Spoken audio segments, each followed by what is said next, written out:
17. "Did you hear the news? And it is back from the Lakelands." The voice was that of one of the native slave women the Alconans had recently brought to help with the work of the new community. Micail, passing behind the kitchen hut on his way to the gate, could not help hearing them. "Is she?" another slave said. "Did she bring her bow and arrows? That's the only way she will capture Firehair." Micail felt a slow flush burn his cheeks as the women laughed. He had been aware of his nickname, but he had not realized that Annette's interest in him was common knowledge. The first voice spoke again. "The news is she travels with strangers. More sea people, different ones." "Where do they come from?" someone asked. "Somewhere in the marshes. They have been there for years, they say. I hear they don't look much like the new masters. They dress like marsh people, but taller, so maybe." "Say, I heard one of them is—" "Hush!" a new voice interrupted, probably a supervisor. "Anyone could hear you shrieking. We will know all about it soon enough. No doubt the Falcon Lords will want to see them." The scrape, scrape, scrape of the grinding stones never ceased, but otherwise there was deafening silence from within the kitchen hut. Presently Micail turned away and began to walk back toward the central court. With a detached curiosity, he realized that his heart was still pounding heavily, though he had been standing still. "Perhaps," he thought, "I had better stop in and see Chalon." By the time Annette and her travelling companions arrived, everyone in the community had heard that they were coming. Rumours flew wildly, some less absurd than others. Mahadalku and most of the senior priesthood declined to join the crowd waiting on the commons, but Haladris was there. A second drop of water struck Ellora's head, and she frowned up at the sky. More clouds were rushing in to blot out the morning's fragile blue. The natives counted the beginning of summer from a point halfway between equinox and solstice, but one shouldn't try to tell the season by the weather, Ellora thought grimly. She pulled her shawl up over her head as the first spatterings turned into a light rain. Someone at the front was pointing, and Ellora realized that she had arrived just in time. A group of people was approaching across the plain. Even at a distance, she recognized Annette's dun hair and her easy way of moving, and the two blue bull warriors that always escorted her. Behind them, she could see a knot of tall, bronze-skinned men in wool and leather, and gleaming from among them, one head of long auburn hair that had never been born to the tribes. "Who is that?" asked Cleta, stretching on tiptoes beside her and wiping rain out of her eyes. "Can you see?" "They are Atlanteans, that's for sure. Heart of Manor, I think it's Damisa." Ellora blinked, trying to reconcile her memories of a gawky adolescent with the young goddess who was striding toward them. As Annette's group reached the crowd, Micail stepped forward from his place beside Prince Chalon, as if unable to stand still any longer. Some of the stiffness seemed to leave his shoulders, but there was still tension in his stance. Ellora felt her heart wrench with pity, then noticed that Annette was watching Micail as well, her expression like that of a fox who eyes a cock pheasant, wondering whether it will be able to fly away. "You still do not see he is not for you," Ellora thought grimly. "Or for me," she reflected ruefully. His rejection of her offer had been polite but clear. "If Tiriki lives, he will go to her. And if she does not, I think he will remain as he is." Chalon, too, stepped forward now, all smiles.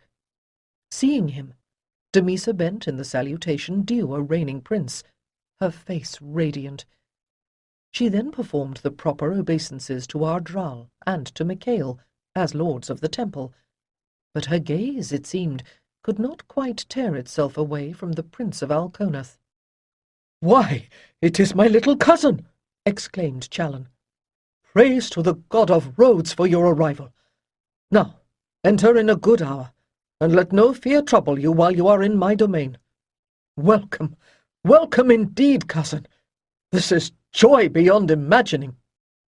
As Damisa straightened, her blushes barely contained, Elora saw her surreptitiously tug down the skirts of her gown and suppressed a grin. "She has grown taller too." "My prince," Damisa was saying, "I am grateful indeed to find you here. I bring greetings from the summer country and from the leaders of our community, the guardian Chaden Arados and the guardian Ilantha." As Damisa spoke, her gaze had gone to Micail. "Help him, someone," thought Elora, as she saw the colour leave his face entirely, and Ardral stepped forward, his hand gripping Micail's elbow. "We rejoice to see you, O acolyte. Your message of hope heals our hearts." Ardral's words flowed smoothly, but was there an unaccustomed roughness in his voice? Eyebrows quirking, his piercing gaze darted to the young man who stood behind Damisa. She did not wait for him to ask. "I present to you Rydell, son of Sarhedrin, formerly captain of the Crimson Serpent, and consecrated now to the Sixth Order of the Temple of Light." Under the shocked stares of the clergy, Rydell's weathered face grew even more impassive, but he managed a fairly graceful bow. Cleta leaned close to Elora, murmuring, "If they've taken a commoner in, their group must be even smaller than ours." "Come now," said Challen warmly, reasserting control of the situation with a gesture. "You shall come in from the rain and claim the rewards of your journey, and when you are refreshed and fortified, perhaps you will tell us something of your adventures in the Lakelands." Atlantean tradition required that new arrivals be welcomed with food and drink. Micail was reminded of the feast after Challen had brought his ships to Atarath, another occasion on which the superficial courtesies had been like a lid on a cauldron seething with unspoken agendas. Damisa was quick to list those who had found safety at the Tor, and to assure Micail that Tiriki was well. But once or twice in her account of how they had discovered the Tor and founded the settlement, she showed a certain hesitance, or made an overly hasty reply that led Micail to suspect that there might also have been a few things that they had been instructed not to speak of. Tiriki was alive. Micail's mind seethed with questions he could not ask here. Had Tiriki felt as empty all these years as he had? What pains and sorrow had she suffered when he was not there to comfort her? Damisa said she was in good health. Why had she not come with them?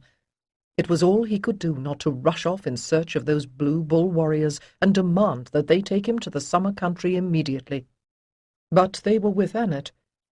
At the thought of asking her to take him to the woman she must see as a rival, he quailed.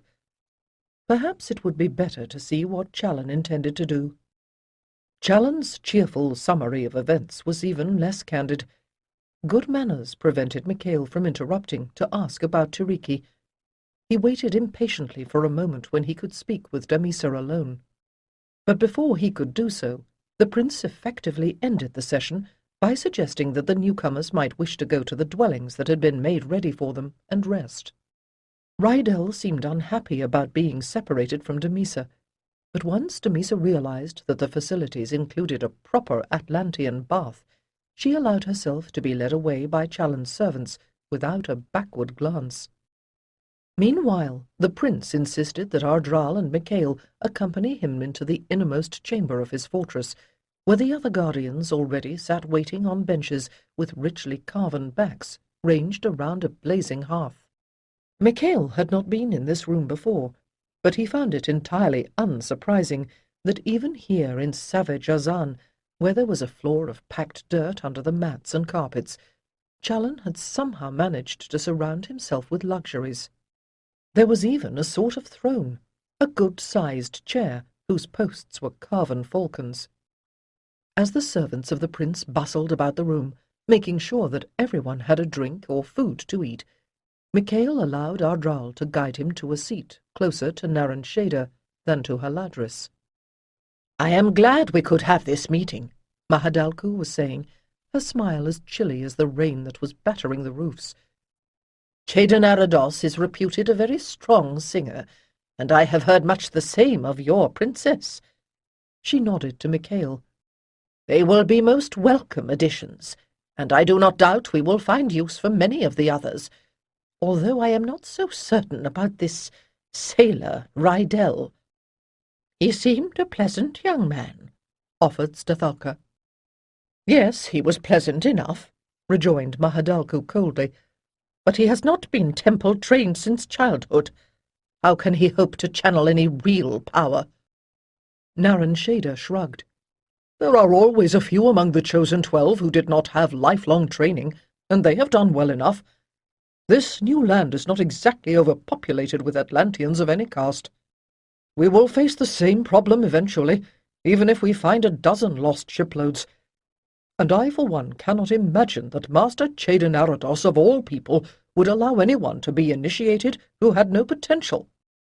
"I can assure you he would not," Ardral put in, and there were more than one or two other mutters of assent, for Chedan's fame had been no small thing. "They have been there all this time," Micail said suddenly.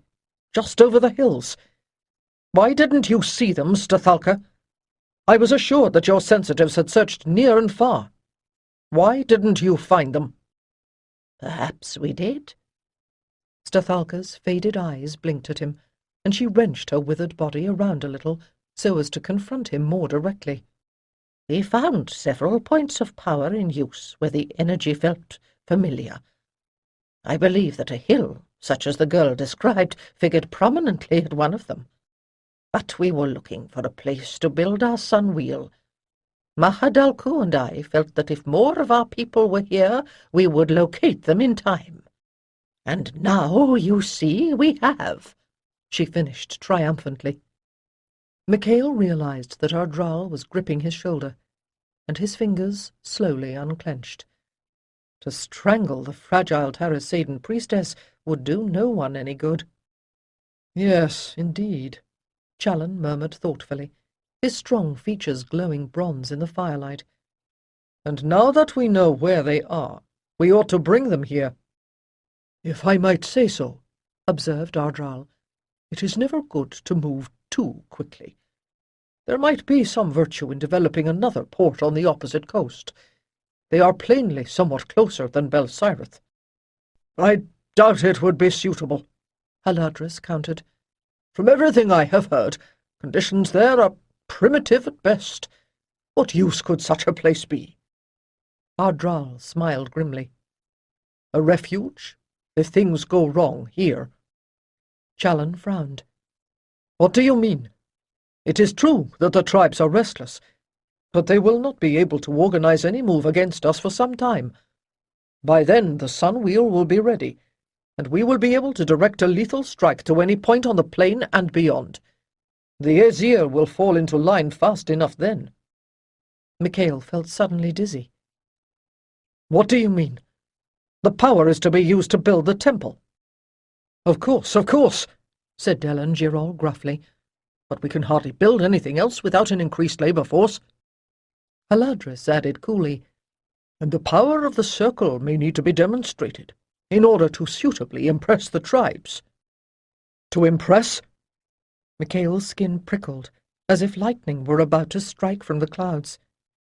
Ardral straightened, eyeing him with concern. Mahadalku nodded vigorously. "Yes. Surely you recognize that we must be able to keep the natives under control, at least until they have achieved their potential." Her practiced grin was heavy with condescension. Micail fought down rage, his consciousness quivering. Astonished, he recognized the familiar fire. Not in all the empty years since he had fled from dying Atlantis had his inherited powers awakened within him. But there was a strange twist to everything that was not the same. How could he touch powers that were his, not as a guardian of light, but as Prince of Atarath, when the island was gone? As he struggled for control, the tension in the room grew palpable. From outside, the heavens echoed the thunder within, and a gust of wind slammed rain against the walls. Of all those gathered in that room, Only Challen, unfamiliar with the tradition of Atarath, did not understand the meaning of that distant roll of thunder. In the eyes of the other priests, amazement mingled with speculation, as they too realized that the powers of Atarath had been restored. As the guardians stared at Micail, Challen took a sip of wine, and his smile was indulgent. I know. It seems so contradictory. In the name of light, we impose a burden of sweat and suffering, but it is a temporary burden. As they see what we are truly capable of, they will acclaim us. For indeed, how else do you suppose the temples of Atlantis were built, cousin? As you have witnessed, even the greatest mages require the assistance of ordinary men. It is Tiriki, Micail thought, scarcely hearing Challen. Simply knowing that she lives makes me a whole man once more. I thought my powers came from my land, yet I have carried them with me. But I will have to be careful. Mistaking Micail's silence for assent, Challen continued, Micail, old friend, after all this time, do you not sense the infinite possibilities in this land? With its resources, its population, this place could become greater than all the sea kingdoms combined. Micail sat motionless, his pulse still racing as he restored control. At the moment, it was not the potential in the land that concerned him, but his own. But perhaps coming here had changed it somehow. His joy chilled. Challen added persuasively, All of the temples of Manua, even the one that you served in Atarath, were modelled after the first temple in the city of the circling serpent in the ancient land. You were born there, Micail. Surely you remember the marble pillars, the golden stairs? It is your destiny to rebuild that temple in all its glory. In this place, you and I can rekindle all the greatness of the bright empire.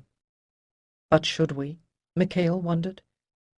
His inner turmoil prevented him from answering. Was he questioning Challen's motives or his own? Only Naran Shader seemed to really share Micail's unease.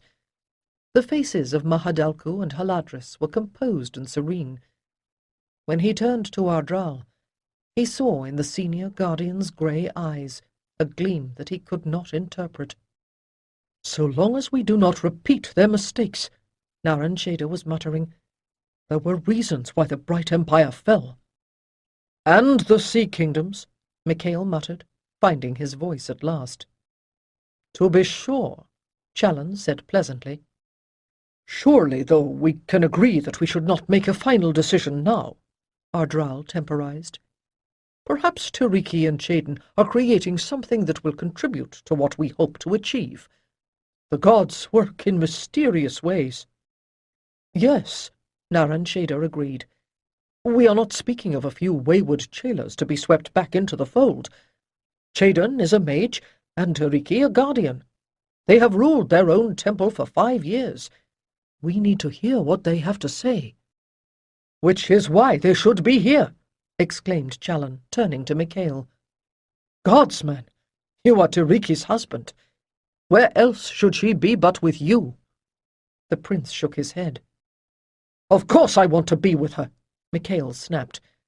And he did not, could not doubt that she would want to be with him.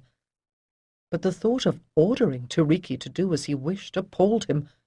They had always acknowledged each other as equals. Whether or not she wishes to join us, for the good of all, she must be compelled to do so, said Mahadalku grimly.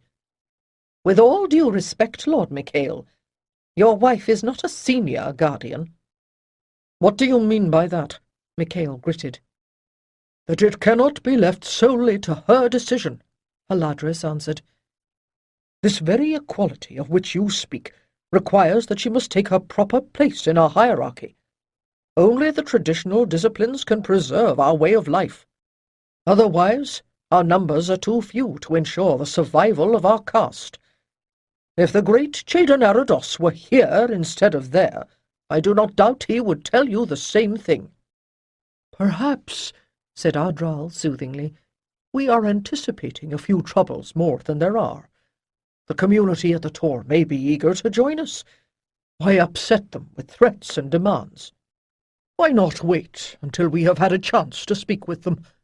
Jaden is my nephew, but more than that, I have found him to be a man of no small wisdom. I think we can be sure he will choose a course that will be beneficial to all." This time it was Micail's turn to quirk an eyebrow. Ardral's usual response to strife was simply to be elsewhere, but whatever the adept's reasons for repeatedly calming the gathering today, Micail was grateful. In all his dreams, finding Tiriki again had only brought joy, but this discussion had made him very uneasy. With the exception of Challen, these people too were all guardians, dedicated to the same ideals, oath sworn to the same gods as himself. Why then did he find himself feeling as if he were among enemies?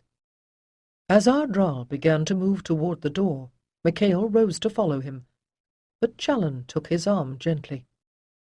"I sense that this evening's events have upset you." Micail stared at him, not daring to let himself be drawn into further discussion. The surge of power he had experienced earlier had shaken his spirit, even as it reinvigorated his body, and he no longer trusted his self-control. "These people can be difficult, as I know to my own pain," Challen went on. Subjected to the full force of Challen's charm, Micail found himself relaxing, just a little. The prince went on earnestly. "Remember, they are old. Would that they had hearts as youthful as yours," he added warmly to Ardral. "Haladris and Mahadalku particularly." The prince smiled, and returned his full attention to Micail. "At home, those two were accustomed to being in charge of their own temples. It does no harm to let them have their say now. When all of our people are united once more, you are the one who will rule the new temple. That position was always destined for you. But could I bear such a responsibility?" wondered Micail, as he and Ardral resolutely left Challen alone with his throne, his guards, his dreams of empire at last. "Is this the destiny Rajasta's prophecy predicted for me? It is as if I stand between hungry beasts, trying to choose which one will devour me." He made polite noises, and permitted Ardral to escort him to the gate, but almost as soon as the senior guardian had returned into the shadows of Challen's fortress, Micail turned around and did the same thing, though by a different route. After some searching, he found Rydell and one of his men talking in the hall. When he asked what they were doing there, Rydell only pointed through the door, where Damisa sat beside a fire, surrounded by what looked to be most of the acolytes and chellers. For a moment, Micail hesitated.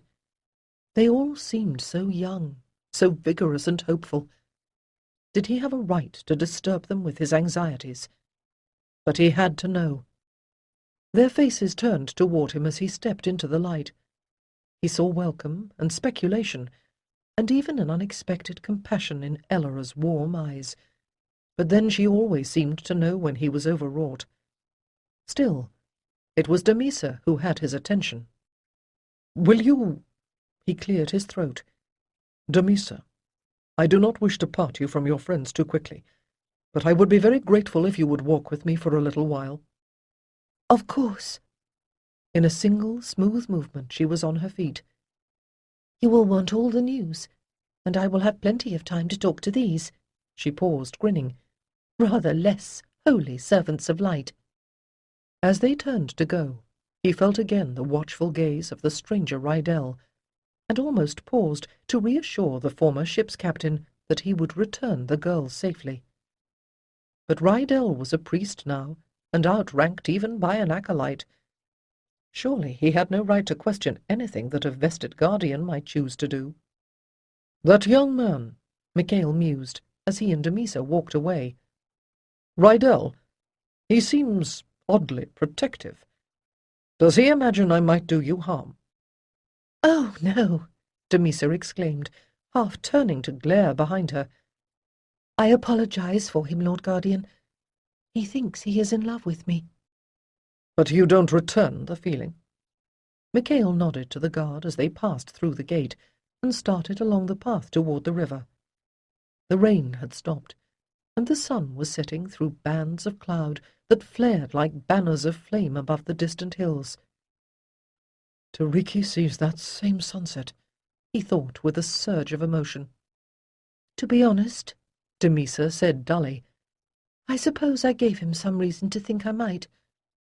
But it was a mistake. I tried to explain. He doesn't say anything about it anymore, but he looks at me. If he troubles you, Micail began, but she shook her head. No, she flushed. I am sorry. I am so used to the informal life of the Tor and the marshes. I've embarrassed myself in front of Prince Challen already. Please, Lord Guardian, Rydell is my problem, my mistake, my responsibility, please. Micail nodded, eyeing her appraisingly. She was certainly not the serious little girl he had met in Atarath, and yet the young woman standing before him still had that precariously balanced intensity. You have been well taught, I see, he said with a smile. But you need not call me Lord Guardian. I get enough of that already. Call me Micail. And please tell me about Tiriki, he added hungrily. Of course, Damisa answered him.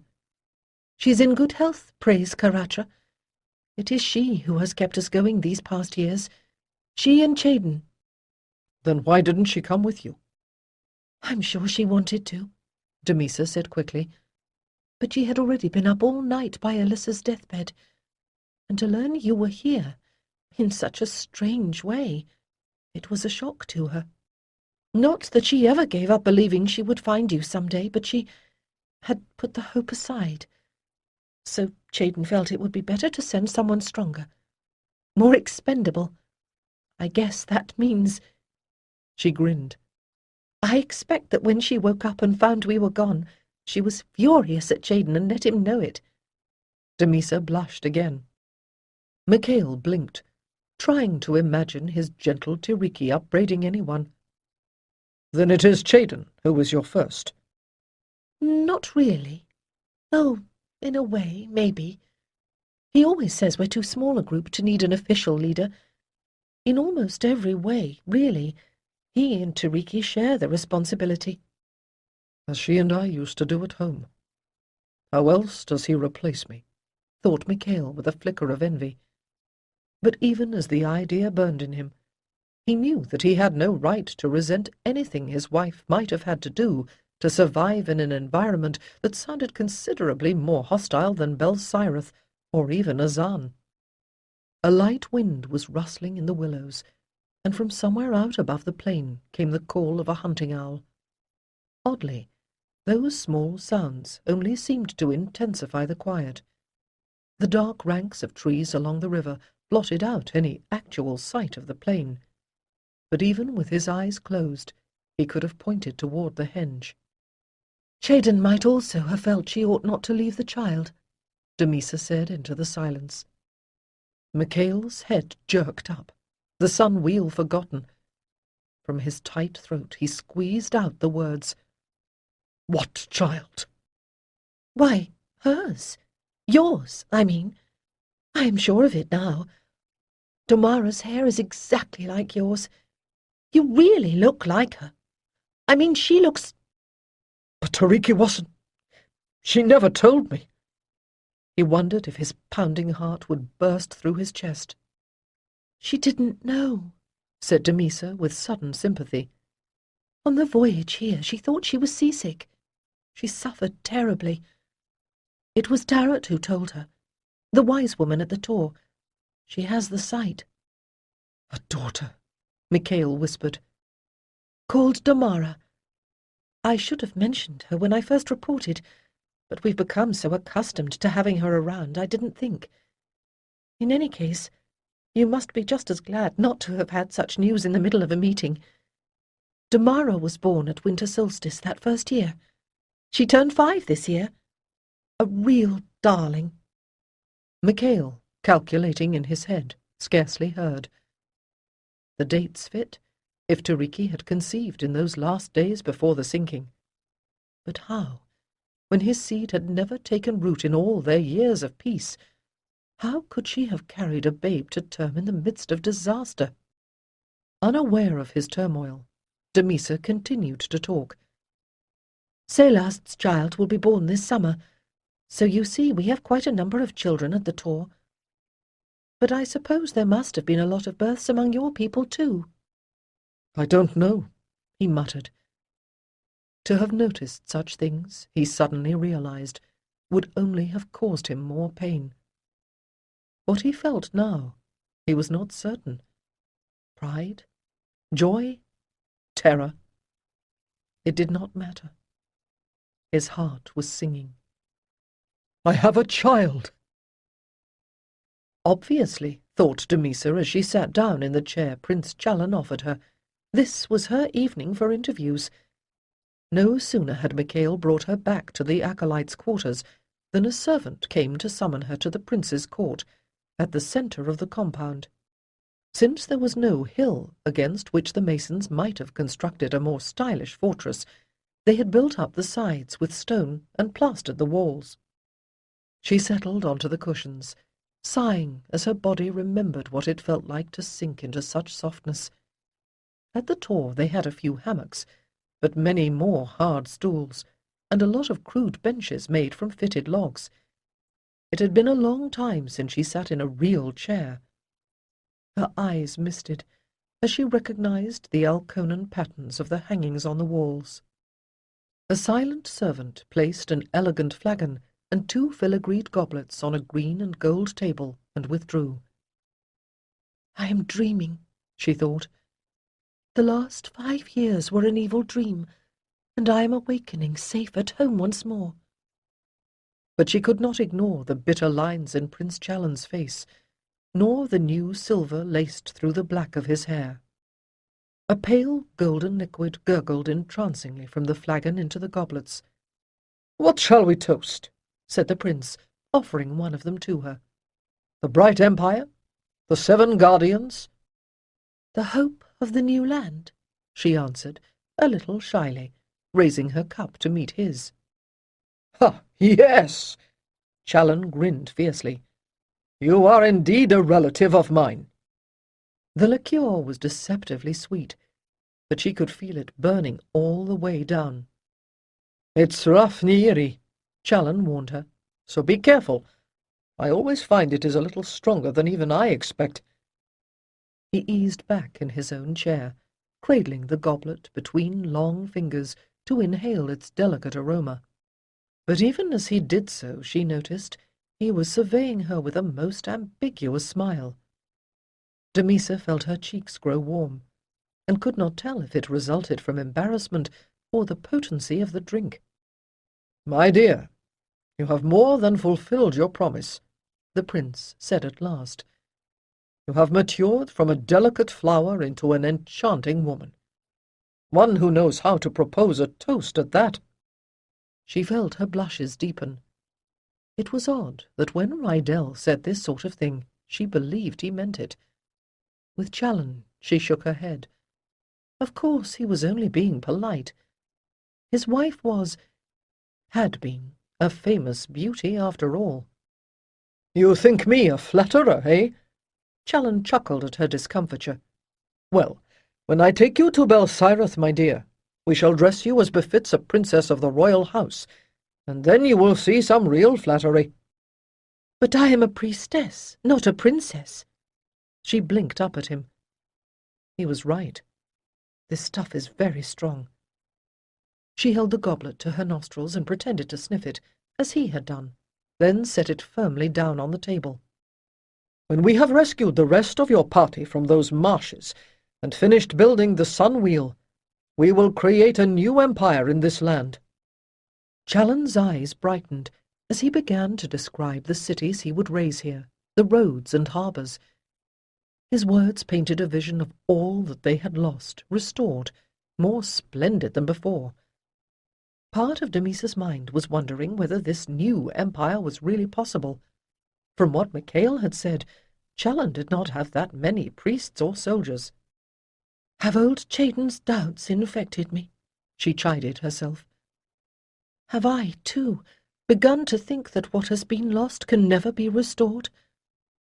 She never spoke to anyone, even Celeste, about the many nightmares in which she had tried and failed to face the eerie forces that had radiated from the Omphalos stone. Chayden said, she thought muzzily, I had better not tell anyone that the stone is at the Tor. And so, he was saying now, when we go to bring them back here, I will rely upon you to help me to explain. She roused herself, frowning. I'm not sure Tiriki will want to leave. She's put a lot of work into the place.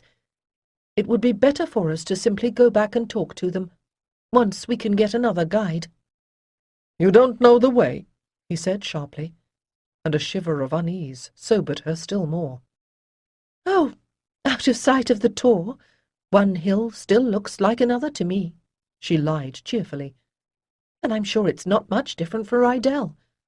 He's always saying it's simpler on the sea. Chayden had cautioned her to keep their location vague until she was certain it was safe to reveal it, and she realized that she did not quite trust Challen, despite his flattery, or perhaps because of it. Besides, she assured herself, one should not spend all one's resources at once. Information is the only coin I have. That is unfortunate, said Challen. Well, you have had an exhausting day. Best you get some rest now. My servant will show you where you are to stay. A little surprised by his abruptness, Damisa allowed herself to be led away to a bed that seemed almost too soft. Her limbs had become accustomed to mattresses of deer hide stuffed with straw, and it was hard to get to sleep. She woke long after morning prayers were ended, with a headache that throbbed behind her eyes. By the time she finally did get moving, she found that none of the acolytes seemed to know where Rydell and his 3 sailors had spent the night. When she made her way to the gate, thinking that a walk by the river might clear her head, a smiling guard barred her way with his spear. It was then that Damisa realized she was a prisoner. "Have you seen Damisa this morning?" Lanath took Ellora's arm and drew her toward the log benches beneath a trio of chestnut trees where the other acolytes and jailers were waiting. When weather permitted, they often gathered there for lessons, but today the senior priesthood was sequestered in its own enclave. Still, Ellora suspected that the topic their elders were discussing might be the same as their own. Since the arrival of Damisa and Rydell, rumors had begun to whisper through the compound like wind in the trees. The tribes were planning an uprising. Rydell's sailors were coming to rescue their captain. The prince was mounting an expedition to quell a rebellion. Lightnings that did not come from the sky had terrified some workers at the henge. All that could be said for certain was that Challen's soldiers were sharpening their swords and mending their leather armor. "See her?" Ellora echoed as she sat down. "I heard her, cursing out a guard who would not let her through the gate. I met them marching her back to Challen's house, and as they passed she whispered, 'Find Rydell.' But I couldn't find him." "An acolyte held prisoner?" muttered Galara.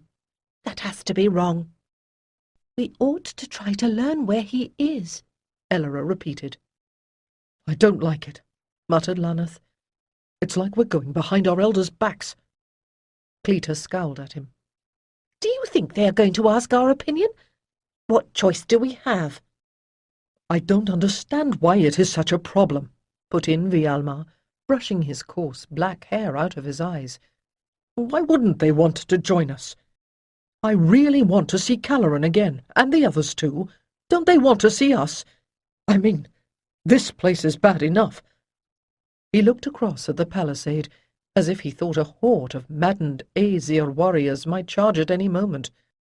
"But from what Damisa said last night, out there they have nothing. I should think they would be only too happy to come here." "Whatever they do or don't have," observed Ellora, "they have learned to survive.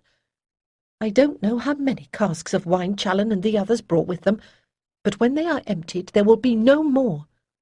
Maybe Chaden and Tiriki are wiser than we, to begin by learning how to live as we shall all have to do one day." "Not once the stone circle is finished," put in Caragon. "We'll have enough power to deal with anything then." "Should it be finished?" asked Lanath. "There's something about this whole place that gives me the shivers."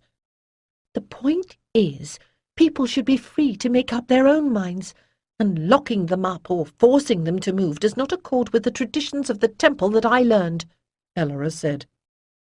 Cleator nodded. "I agree. In Atarath, Lord Micail was both prince and archpriest, so there was no conflict. But lately, I don't know. I would feel happier if we knew what has happened to Rydell." "He's just some common sailor," sneered Caragon. "No, Damisa said he was an initiate," corrected Liija. "But it doesn't matter. Challenge should not just spirit either of them away." Galara sighed. "All right. What do you suggest we do?" "I told you I went looking," Elora said. "I checked every building. He is not in the compound." "Maybe he already ran home," Caragon offered hopefully. "Let's not count on it," Cleator recommended. "If he is not here, he may be in the village." One by one, all the heads turned again toward Elora. She was the one who had developed the most significant ties among the Aesir. "Very well. I will go." She found Queen Cayan-Idur at her usual occupation, spinning wool with her women in the warm spring sun. After the customary ceremonious greetings, Elora began to tell her story, but she was not really surprised to find that the Queen already knew. The problem, evidently, was how to make her care. "If Prince Challen has his way, there will be no chieftainship for your son to inherit. If the prince seeks to corral his own people, do you think he will let yours roam free?" Elora could not tell if she was making any impression. "Anything that helps those who have different ideas will hobble his power." "That's so," said the Queen. "But many years ago, two of our shamans had a quarrel. By the time it was ended, a plague had struck both tribes. Who will lie dead, I wonder, when your mages are done?" "Would you rather live safely as slaves?" exclaimed Elora. "You will have to choose a side." When, she wondered then, did I choose? Cayan gave her an odd look. "So, you betray your own people?"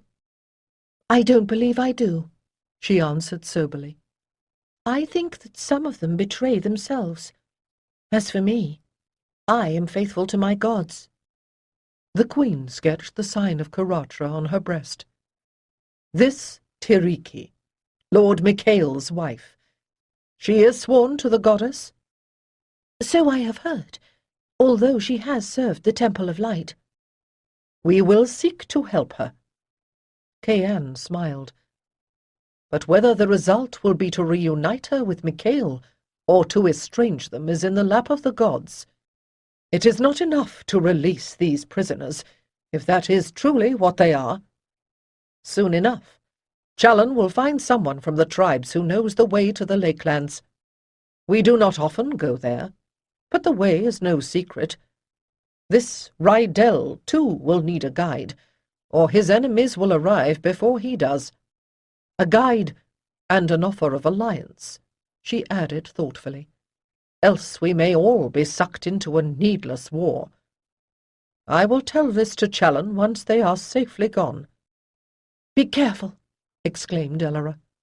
"I would not have his wrath fall upon you." "He will be very sorry if it does," the Queen replied. "Every soul in Azan would rise to avenge any hurt to me. If Challen does not understand that, then you and Lady Timwool had better tell him." As the season turned toward the solstice, the weather around the Tor became even more capricious, as if unable to decide between winter and summer. While Tiriki waited for Damisa and Rydell to return, she sought to relieve her frustration by working on the pathway around the tor. "The day is like my spirit," thought Tiriki, looking from the raw earth of the pathway to the clouds, perched between.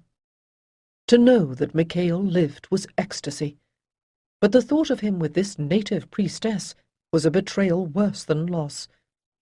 Yet at the same time she understood that the duties of a priest or priestess might require a ritual mating to energize the fertility of the land. "I did not do so," she thought with a rush of passion. Micail could have slept with this native princess for that reason, she told herself. Annet had not implied that she wanted Micail as a lover, but as a bull brought to the cows, to improve the herd. But what haunted Tiriki's nights was the fact that Annet had not said whether or not Micail had agreed to lie with her, and Tiriki had not asked. "And if he took her to bed from simple need, can I blame him?" she asked herself for the 100th time. "He thought I was dead. Surely I have often enough wished him alive and able to find comfort wherever he could. Did I stay faithful from virtue, or because no one presented me with any temptation to stray?" There was no fault in the reasoning, but in her heart of hearts she could not accept it. If she had been condemned to sleep in an empty bed these 5 years, Micail should have slept alone as well. She jammed the antler tool viciously into the soil, as if by removing the dirt she could get rid of her uncertainty. She could not even rail at Chayden for so quickly sending Annet away with Damisa and Rydell while she slept. All spring the mage had been short of breath. He said old age was catching up with him, but she feared it might be something more than a cough that warm weather had not cured. She looked up as Ellis, who had been working on a section of the spiral above hers, gave a shout. "Someone is coming! He has black hair! Stars above! It's Rydell!" "Quiet, all of you!" Chayden's tone, not his volume, cut through the babble of assorted priests and priestesses. "Obviously all of this is a surprise to us all." Guided by one of the Azir hunters, Rydell had cut the journey time by almost 1/3 on his return, but the hollows in his cheeks and the shadows around his eyes came not from fatigue, thought the mage, but from anxiety. "I could hardly believe the prince would use force to make us join him. He must know how we've dreamed of finding other survivors." Rydell glanced at Tiriki, whose face, after his first news, had ceased to show any emotion at all. "But it is hard to misinterpret a guard on one's door. And though Damisa has better quarters than they gave me, she is still a prisoner." "What can Prince Challen be thinking?" exclaimed Liala. "He cannot lock up a chosen acolyte of the temple." "An outrage!" Danatraza seconded her. Yes, yes," Chayden interrupted. "But if you will be patient for a little longer, I would like a bit more information from Rydell himself, and for that it would be helpful if I could hear myself think." He turned back to the man who stood before him. "I believe we can be certain that no harm will come to Damisa," he said soothingly. "She is Prince Challen's cousin. I can assure you he will keep her in safety." "Fear more for the prince," muttered Iriel. "Have you seen Damisa when she's mad?" A ripple of laughter from around the circle released some of the tension. "Her anger is what got me released," said Rydell. "Or at least got Elora to ask the Azir to help me. I was dumbfounded when the Queen herself walked into the house where they were holding me. Challen's guards were slumped on the ground outside, sleeping like babies. The Queen had slipped a potion into their beer. Challen won't suspect her. They knocked out a hole in the wall from inside, so it would look as if I escaped that way." "I am glad to hear that Elora helped you," said Chayden. "Later I will want to hear more from you about the acolytes, but at present it is their elders that concern me. We have made you a priest, Rydell, but you are still our best qualified military man. In your estimation, what forces in the physical realm does Challen have?" The young man pulled himself together and began to describe what he had seen. As Cheydon had expected, Rydell had made a full assessment of Challen's soldiers without even being aware of doing so. "Over 100!" exclaimed Caloran when Rydell's report was finished. "Well, we can't defend ourselves by force of arms." "By magic, then?" Danatraza said dubiously. "They outnumber us there, too. They have 8 vested guardians, you said, and 4 acolytes, and other priests and priestesses." "Including Micail." Tiriki spoke without inflection. The unvoiced question hung in all their minds. Had Micail been powerless to prevent Damisa's imprisonment, or did he support Prince Challen? Cheydon sighed. "And Ardral. But we have one advantage. All this time we have wondered what use the Omphalos stone would be in this new land. If they seek to attack us by spiritual means, we can invoke the stone, and they will do as much harm to themselves as to us.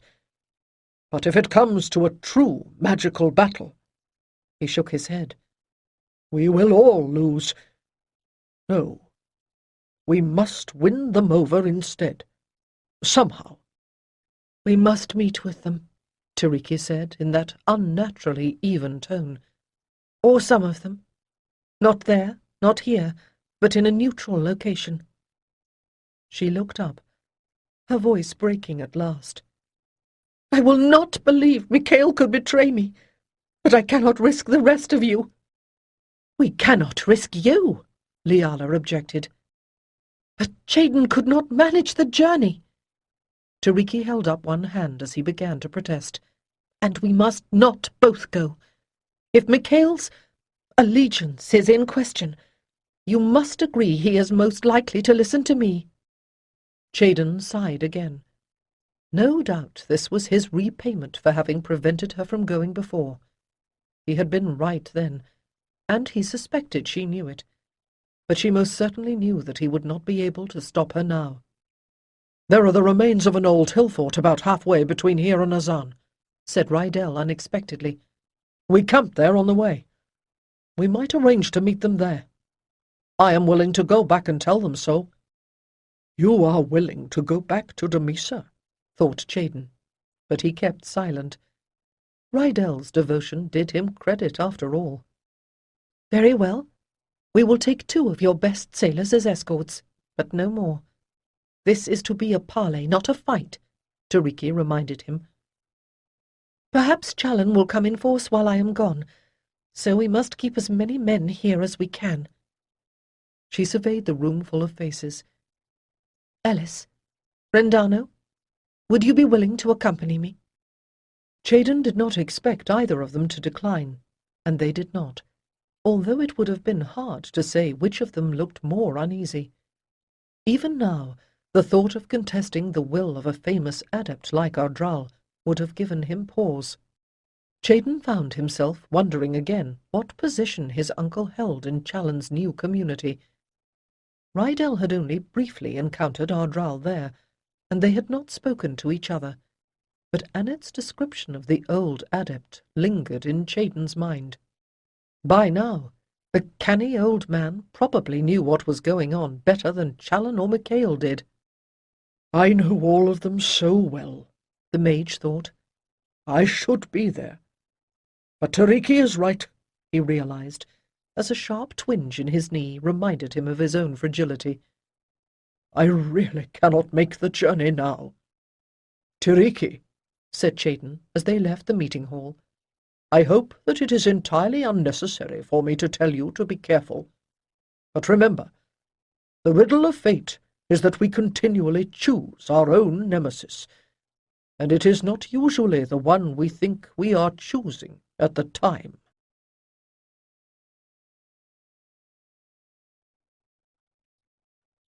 18. Tiriki was wearing blue. In the dreams that had haunted his sleep since her messenger arrived, Micail had imagined her wearing, if not the pristine vestments of a guardian of light, at least the simple white robes of the temple. Still, even at a distance, there could be no question that it was her. No one else in these lands had such golden hair. But she was not alone. 4 others advanced up the hill beside her. A balding, middle-aged priest in a rather threadbare white robe trimmed with faded red, and 2 strong commoners in boots and hide tunics, armed with orichalcum-tipped pikes. There was also another woman in blue. Perhaps Ellis? Micail wondered. Damisa said Seilast was pregnant. He shook his head at the thought of any of them pregnant. He remembered the lost acolytes as mere children. But of course, 5 years would have changed that. Had Tiriki changed? Had he? Micail's heart pounded in his chest. Were the 5 figures really alone? From what hidden place in the wilderness of misty hills ahead had they come? A dense grey haze veiled the plains behind him. Even this slope, where he and Challen stood waiting, as if this spot with its enigmatic overgrown earthen walls were no more than a way station in the mists of the other world. The wind picked up, and suddenly they were close enough for their faces to be clear. Tiriki looked not so much older as stronger, as if hardship had emphasized the fine bone structure of her face and given tone to her musculature. In fact, she looked, if possible, more like herself than ever. Whatever she had been through, it seemed to have done her no harm. She moved with the grace of one at ease in her flesh, and her skin had the healthy glow that comes from being much outdoors. And now Tiriki was near enough for their eyes to meet, and what he saw in hers made him start to close the remaining few feet between them. Challen laid a hand on his arm. "Wait! I thought we agreed." Micail turned, almost snarling. "She is my wife!" The prince's bodyguards were just out of earshot, but they tensed and bent closer like falcons catching sight of prey. "Indeed," the prince murmured, one hand still lightly gripping Micail's arm. "But Damisa has had a lot to say about how closely Tiriki has been working with Chaden. He kept her from coming to you before. Would it be so surprising if a woman, left alone, were to transfer her loyalty?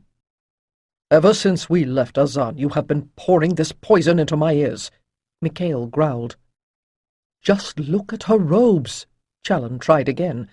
"If she has turned away from Manoa, why not from you? I warn you, we should not trust her any more than we do Kayanidur, or that firebrand Timul.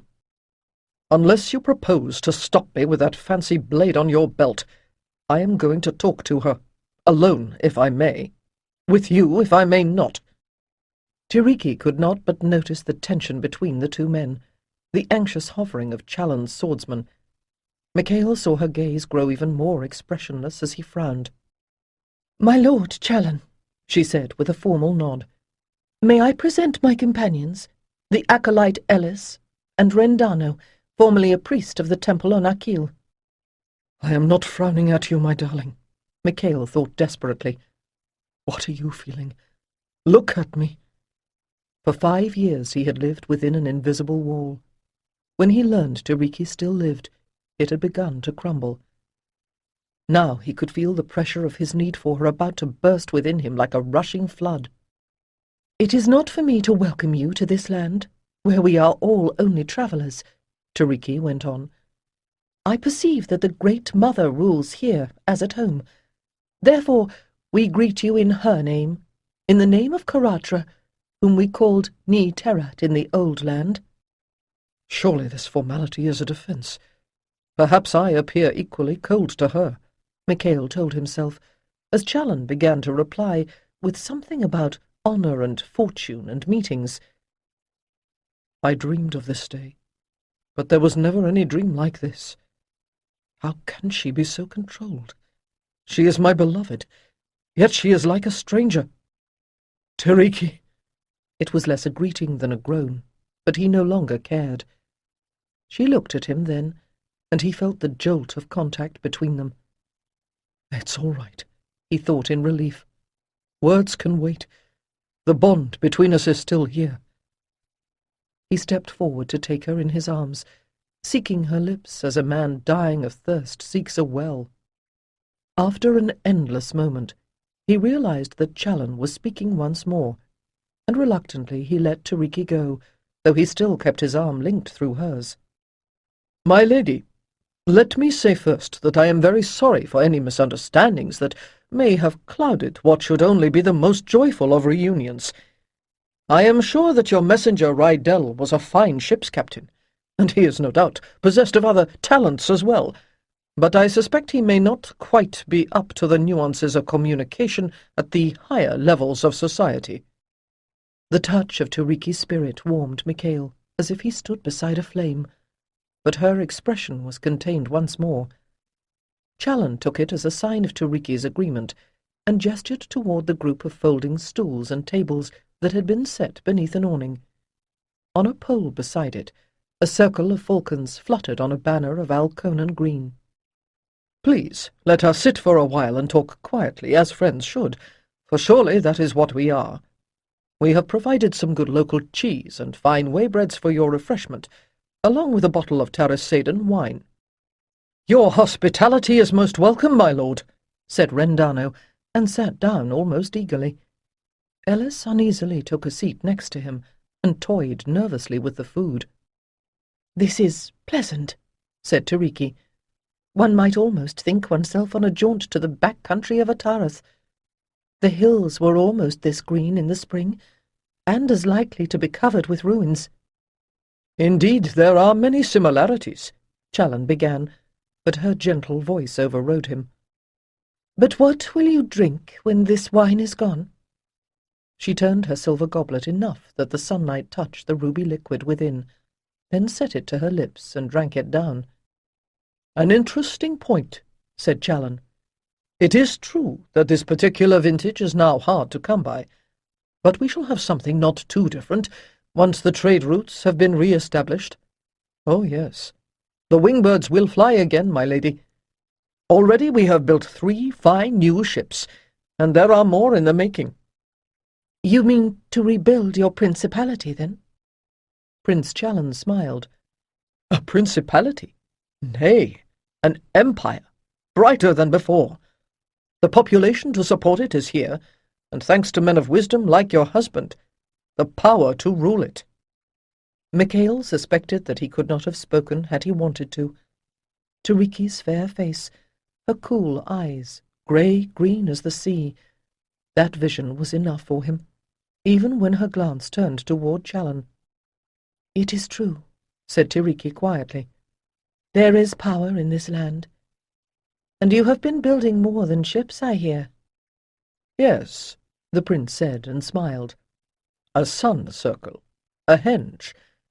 The stones are not yet all sung into place, but when it is finished there will be no end to what we can do. Surely you see, Tiriki, you need not fear to entrust your people to me. We have the resources to house and feed them, and useful work to do." Challen glanced briefly toward Micail as he added, "This is the work of the prophecies, after all.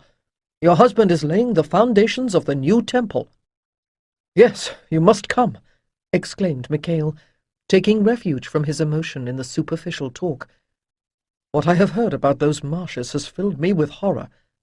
To imagine you, beloved, scratching for every bite of food, sleeping on straw and skins, eaten alive by insects." He shook his head. "Is that what Damisa tells you?" "She has hardly needed to," Challen laughed. "It was obvious from her reaction to decent food and lodgings. Yes, though I immodestly say it myself, we have already managed to reproduce most of our old way of life here. Although there will always be room for improvement, I am sure." Tiriki smiled politely. "That is the one thing of which we may be certain, my lord," she said. She dipped a piece of bread in the dish of olive oil, took a slice of cheese to go with it, and tasted the combination with every evidence of appreciation, although she offered no verbal compliment. Rendano and Ellis, however, had by then devoured their own share, and were openly eyeing what remained. "And you," Challen turned to Ellis, "will you not be happy to join your fellow acolytes?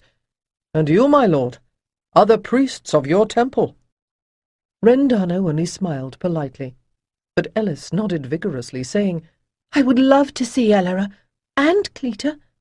Lanath, too. Are they well?" Very well, Challen smiled. I understand they are making great progress in their voicing, is that the term? They have been helping us to raise the stones. It sounds quite exciting, said Ellis, with a sidelong look at Tiriki. There is a small ring of stones on... Master Chaden tells me there are standing stones and forgotten monuments all over this countryside, Tiriki interrupted her. But they are all rather small. Nothing sized or shaped like what has been described. I have always had a passion for colossal stoneworks, Challen admitted. But of course, the circle is only a part of the complex of buildings we plan. When finished, it will be as large as the greatest temples of the ancient land. But soon you shall see it for yourself. I will send men to help you move your belongings and bearers for any who cannot make the journey otherwise. I am longing to see Chaden again. I have been quite worried about his health. That is kind, said Tiriki. He has indeed been ill. That is why he did not accompany me. In fact, I would not like to see him subjected to the rigours of any journey just now. Micail frowned. He knew that look, as if she was staring through you into some great distance. My darling, he thought, what are you trying to hide? Now that we have found each other, she went on, there is no hurry after all. We have been working with the poor natives of the marshes, and it would be heartless to abandon them. I hardly...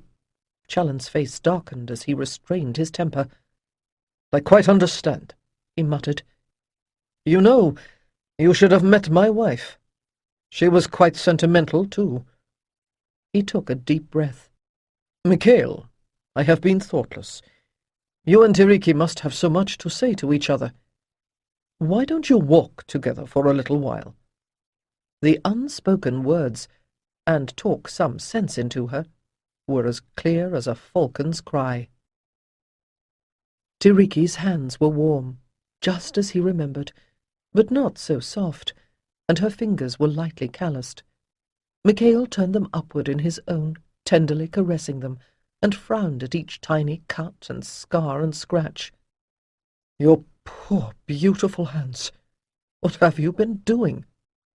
She smiled a little. Building something, just like you, but without as much help. He laid one arm about her shoulders, resisting the temptation to draw her even closer. They were well out of earshot of the others, but hardly unseen, and he was uncomfortably aware of being watched by an interested audience. It would not do for a senior priest of the temple to tumble his wife on the hillside in front of the gods and everyone. He fought to find words for what he was feeling. How strange that after all this time he should find it so hard. I keep thinking I must be dreaming, he said after a moment. It's happened before, for most of the journey to Belsirath, and even after, really. You could hardly have called me sane. I don't know how long I haunted the harbour, but I was there day and night, sure that your ship would come in, trying to drive out the vision of the harbour in Atarath where you should have been, but there was nothing. Nothing. She moved forward a little, and her eyes were as wet as his own as she put both her arms about him and held him close. At last he began to relax. How, he breathed, how in the name of the gods did you survive? By the help of the gods, she said softly. And Chaden, he has been a tower of strength, the architect of so much that we have done. Without his wisdom, I must often have despaired. I am so glad he was with you, Micail murmured, and he meant it sincerely. But still, he thought with a stab of envy, I should have been the one to guide and protect you. And the people of the marshes showed us how to live in the new land, she was saying. On roots and berries and frogs? He asked disdainfully. I have heard what the natives eat in the lakelands. Even the Azir consider them savages. Well, they have not been savage to us, Tiriki said a little tartly. Chaden says that culture depends not on one's surroundings, but on one's soul. By that measure, these folk are civilized indeed. Chaden says, It occurred to Micail that he might come to dislike that phrase quite a lot, quite soon. "Well," he said, calmly enough, "perhaps we can send one or two of our lesser priests to man your marshy retreat. But you and the child must join me in Azan." Why were they talking about politics, when what he wanted was to know more about her and the child in whose existence he found it hard to believe, even now? "Must, Micail?" She gazed up at him soberly. "That is not a word you ever used to me." "We have been so long apart. I have needed you so very much. It is not an order, beloved. It is a cry from the heart." "Do you know how many mornings I have awakened with a wet pillow, because I had been weeping in my sleep, wanting you?" she replied. "But before we took our marriage oath, we were sworn to the gods. Chayden says that to break one oath calls all of them into question. At home we worked for the gods together, and surely we will do so again. But at present we have other obligations. At least I do.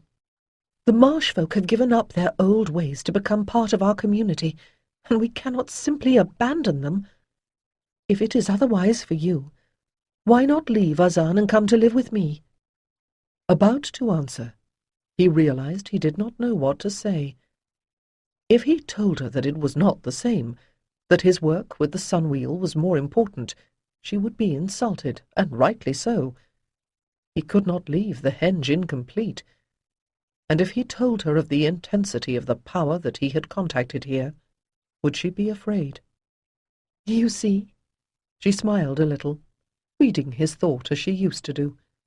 Then her eyes sharpened. "Or do you have some other reason for wishing to remain? That girl, Annette, she seemed quite proprietary when she spoke of you."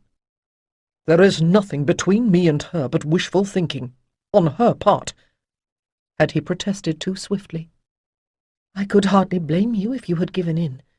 She is quite beautiful, and you did not know I was still alive." "Well, I certainly might have given in, but I didn't," he said in a goaded tone. "But you assume I was unfaithful, don't you? Are you trying to excuse yourself for sleeping with Chayden?" Tiriki shrugged off his arm and faced him, eyes blazing. "How dare you!" He glared at her, taking refuge from his confusion in anger. "What should I think, when every other sentence praises his name?" "He is a great mage, a holy man, and wise." "Unlike me." "You were great and wise in Atareth." Her eyes were grey and cold as a winter sea. "I do not know what you are now." "Come to Azan and you will find out." He glared at her. "It will take some time, then," she spat back. "For the more I hear, the less reason I find to leave the Tor." "But Challen will not allow you to stay there. Our people must be gathered so that our talents can be combined. Even together we are few, and he can protect us." "We do not need such protection." Tiriki drew herself up. "I may wear the blue robe of Karatra, but I am a vested guardian of the Temple of Light. Neither you nor Chayden, nor even Challen of Alconeth may give orders to me." "The temples lie beneath the waves," he said, suddenly tired. "Until we build the new one, you and I and all the rest are guardians of nothing. Help me, Tiriki, to make it a reality once more." "Nothing?" she repeated. "Do you think the gods are powerless without their stone temples, then?" "No, of course not. But the prophecies—" "There are many prophecies." She waved her hand impatiently and moved another step away. "It is not important. The cult of Karatra is strong here, stronger than it was at home. My mother and your mother made me her priestess long before Ajazda and Rayota made me priestess of light. I am linked to the sacred sisters of this land, and they believe that the Tor is where I should be." He stared, recognizing suddenly a resemblance between her and Annette, and quelled an odd twinge of unease. The mark of the goddess? Neaterat's temple had been of little importance on Atarath. He had never really had to consider Tiriki's other allegiance before. "If you would keep hope alive that we may ever be together again," Tiriki said sternly, "do not attempt to command me to your side. Join me if you will. If not—" "I cannot," Micail broke off. "I do not dare to leave them for fear they will misuse this thing we are building." At last he understood what he feared, but shame kept him from admitting as much to her.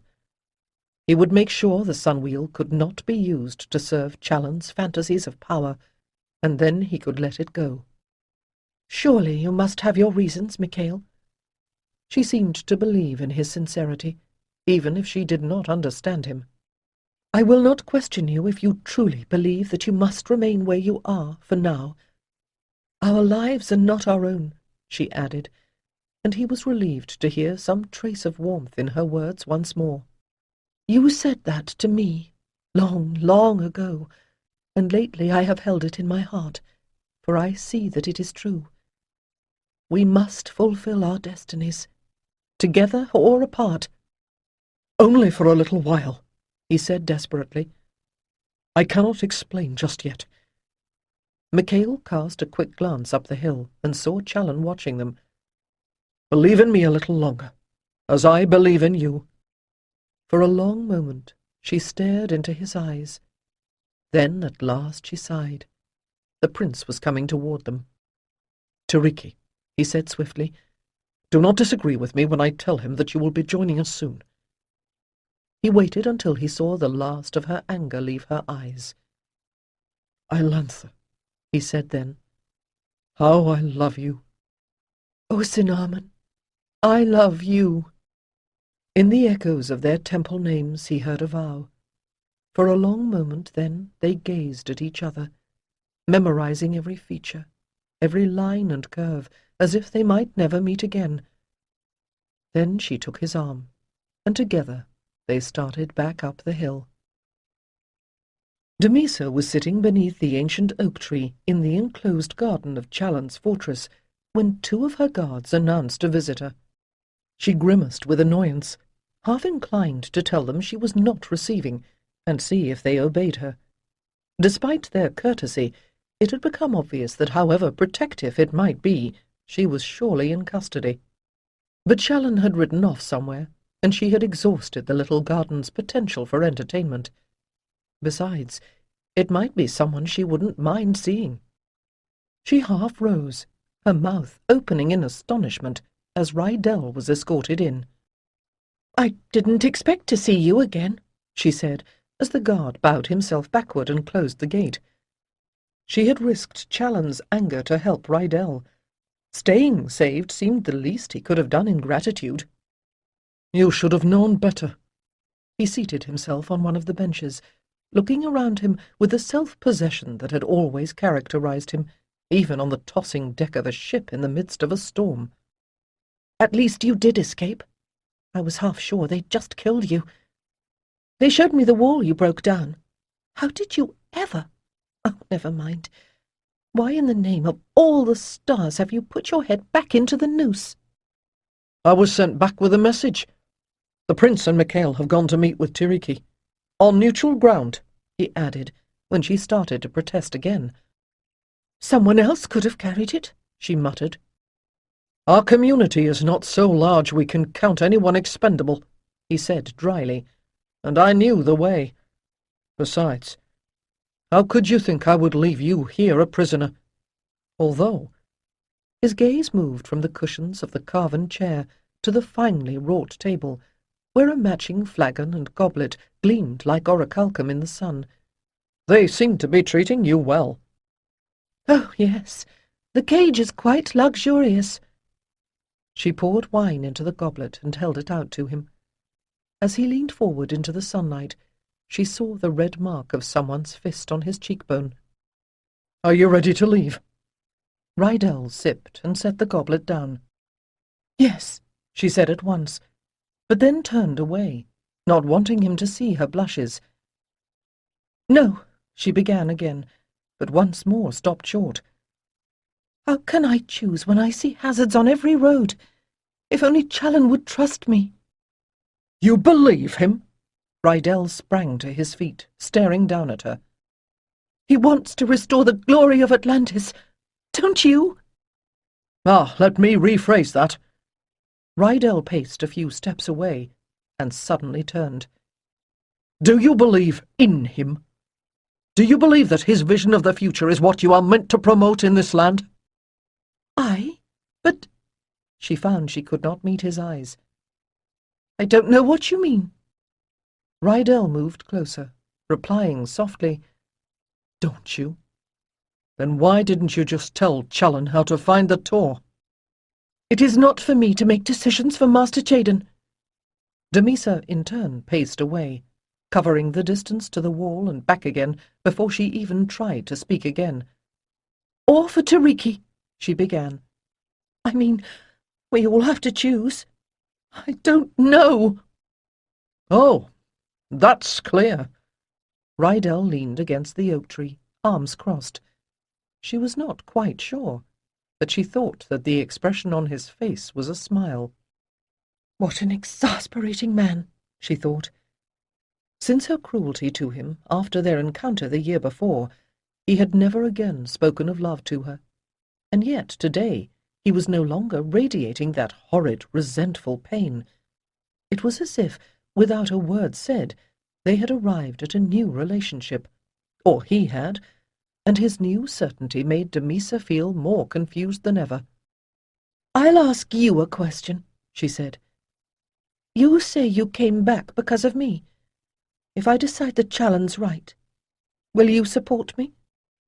"You strike shrewdly," he said, after some moments had passed. "I'd bet Challen has no idea how strong you are, has he? For that matter, do you? I really suspect that if need be, you could climb this tree and get over the garden wall all by yourself. I've seen you do things a good bit more difficult." Damisa blushed in annoyance, as Rydell shook his head and sighed. "I give you the same answer you gave me. Yes and no. What I have seen here convinces me Challen is no fit ruler. I do not think I wish to help him, but do not mistake me, Damisa. One way or another, I have had a lot of time to think recently. I realized, finally, that whether or not you ever care for me, it is my fate to love you. And to protect you, I will gladly shed the last drop of my blood." "We parted on terms of the highest courtesy," said Tiriki bitterly. "But we must prepare to defend ourselves all the same. We have only purchased a little time." She looked around her at the other members of her community, her family, who were sitting on the rough benches around the council fire. It was mid-afternoon, but she had coaxed a few logs into flame, not for warmth, but as a symbolic illumination. In the temple of light, the altar had borne an eternal flame, fed by some unknown source, burning in a lamp of purest gold. It was a far cry from this simple wood fire among the trees, but the light was the same, a splinter of the sun. "And I am no less a priestess," she told herself. "That is something I would have expected Micail to understand." "How?" asked Caloran. "You say that Rydell is still, again, their prisoner?" Ellis nodded. "We have to assume so." "You think, then, that Challen will find someone to lead his soldiers here, to attack us?" Liala asked in an unsteady voice. Tiriki nodded. "And that is the least of our worries. Micail told me something of what he and the others have spent the last 4 years building. A structure of stones they call the Sun Wheel. According to Challen, it somehow controls sound." "At Tsar's eye!" Shaden swore. He looked around at the circle of uncomprehending faces. "But of course you wouldn't understand. The theory of such devices was always taught only to the highest priesthood. I don't think anyone has actually built one for centuries." He sighed. "You all know that the vibrations of sound can move matter. In a properly designed space, the vibrations are amplified. A trained group of singers can focus that vibration into a pulse that will travel quite a long way. To move something? Asked Caloran. To destroy? Whispered Ellis, her face growing pale. He told me it was meant as a source of power for the new temple, Tiriki said quietly. But as you know, it can be directed anywhere along the network of energies that already flow through the earth. It is not finished, but I believe that enough stones have been placed for it to be used. But they don't know where we are, exclaimed Celast. Rendano sighed. Not yet, but Prince Challen is quite proud of his new kingdom, and while we waited for Tiriki and Micail, he boasted a great deal. For one thing, Stathalka is with them, and she has been training other sensitives. They did a survey of all the power points in this land. Ellis added, including this one. The prince said they knew we were here months ago. They just didn't think it mattered until now. So you see they don't have to send soldiers, Rendano said. All they need to do is focus power along the ley line that connects the sun wheel to the Tor. Does Prince Challen know they can do this? Rendano shrugged. Not yet, I think, but I suspect he soon will.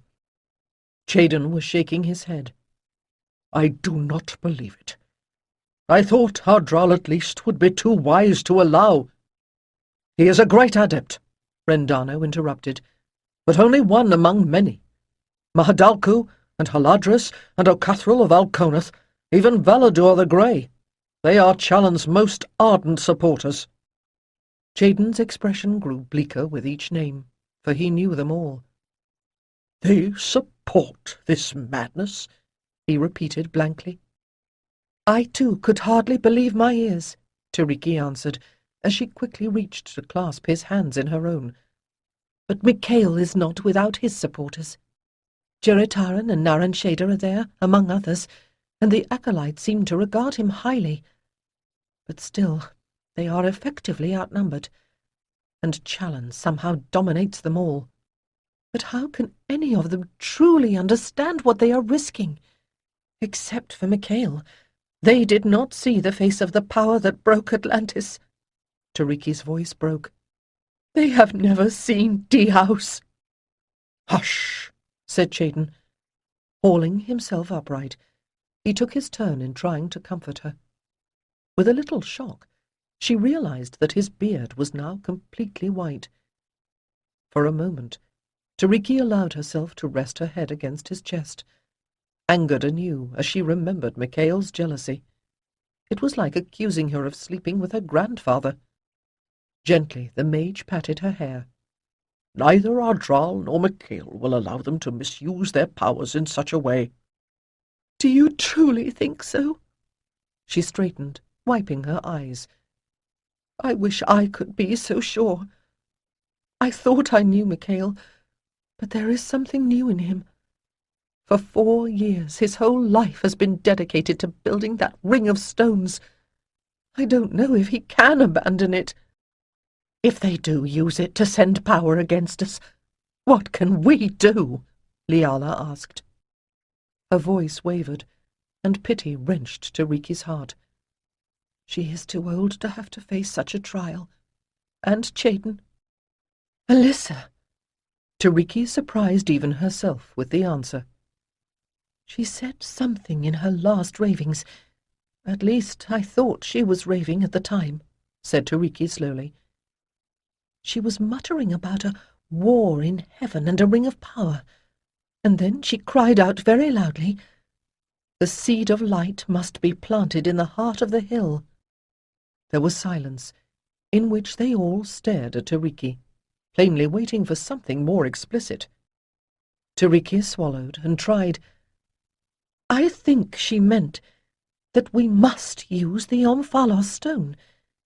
You said it yourself, Chaden, before I left. Yes, said the mage, taken aback, but all it can do is balance the energies. No, Tiriki contradicted. Forgive me, but no, there is more. But how it can be achieved... I must rest, she decided. Perhaps when my head stops spinning, the answer will come." "This is not a map of the physical landscape," Stothalka said haughtily, her white-robed arm gesturing at the rainbow-coloured parchment scroll that lay spread out upon one of Prince Challen's tables. "It shows the paths in which energy flows." With one thin finger she identified the various local points of power. "You already know of this major flow, passing south to north through both the Sun-Wheel and Carnava." Challen nodded eagerly. Micail's expression was more ambivalent. It was always desirable to have accurate knowledge, but the thought of a guardian using his magical gifts against another guardian, even for remote viewing, filled him with revulsion. Haladris was powerful, and with the backing of Mahadalku and Ocathril, there was little he could not do. But Micail had a deeper understanding of the stones. "Then there is this other very powerful flow." The old priestess traced another line on her scroll. "It continues from the southwest, roughly at the tip of Beleriand, and then runs northeast all across the island." "I still don't quite see how this helps us put pressure on Chaden and Tiriki," said Challen with remarkable restraint. Stothalka tilted her head and stared at the prince, bird-like, then shuffled the pile to produce another parchment, upon which a surprisingly detailed map of Azan and the lakelands had been drawn. "Our perception puts them just about here." She indicated a point on the Beleriand line. Challen peered at the parchment, then touched 2 points on the map, asking, "This is Azan, and this other the summer country?"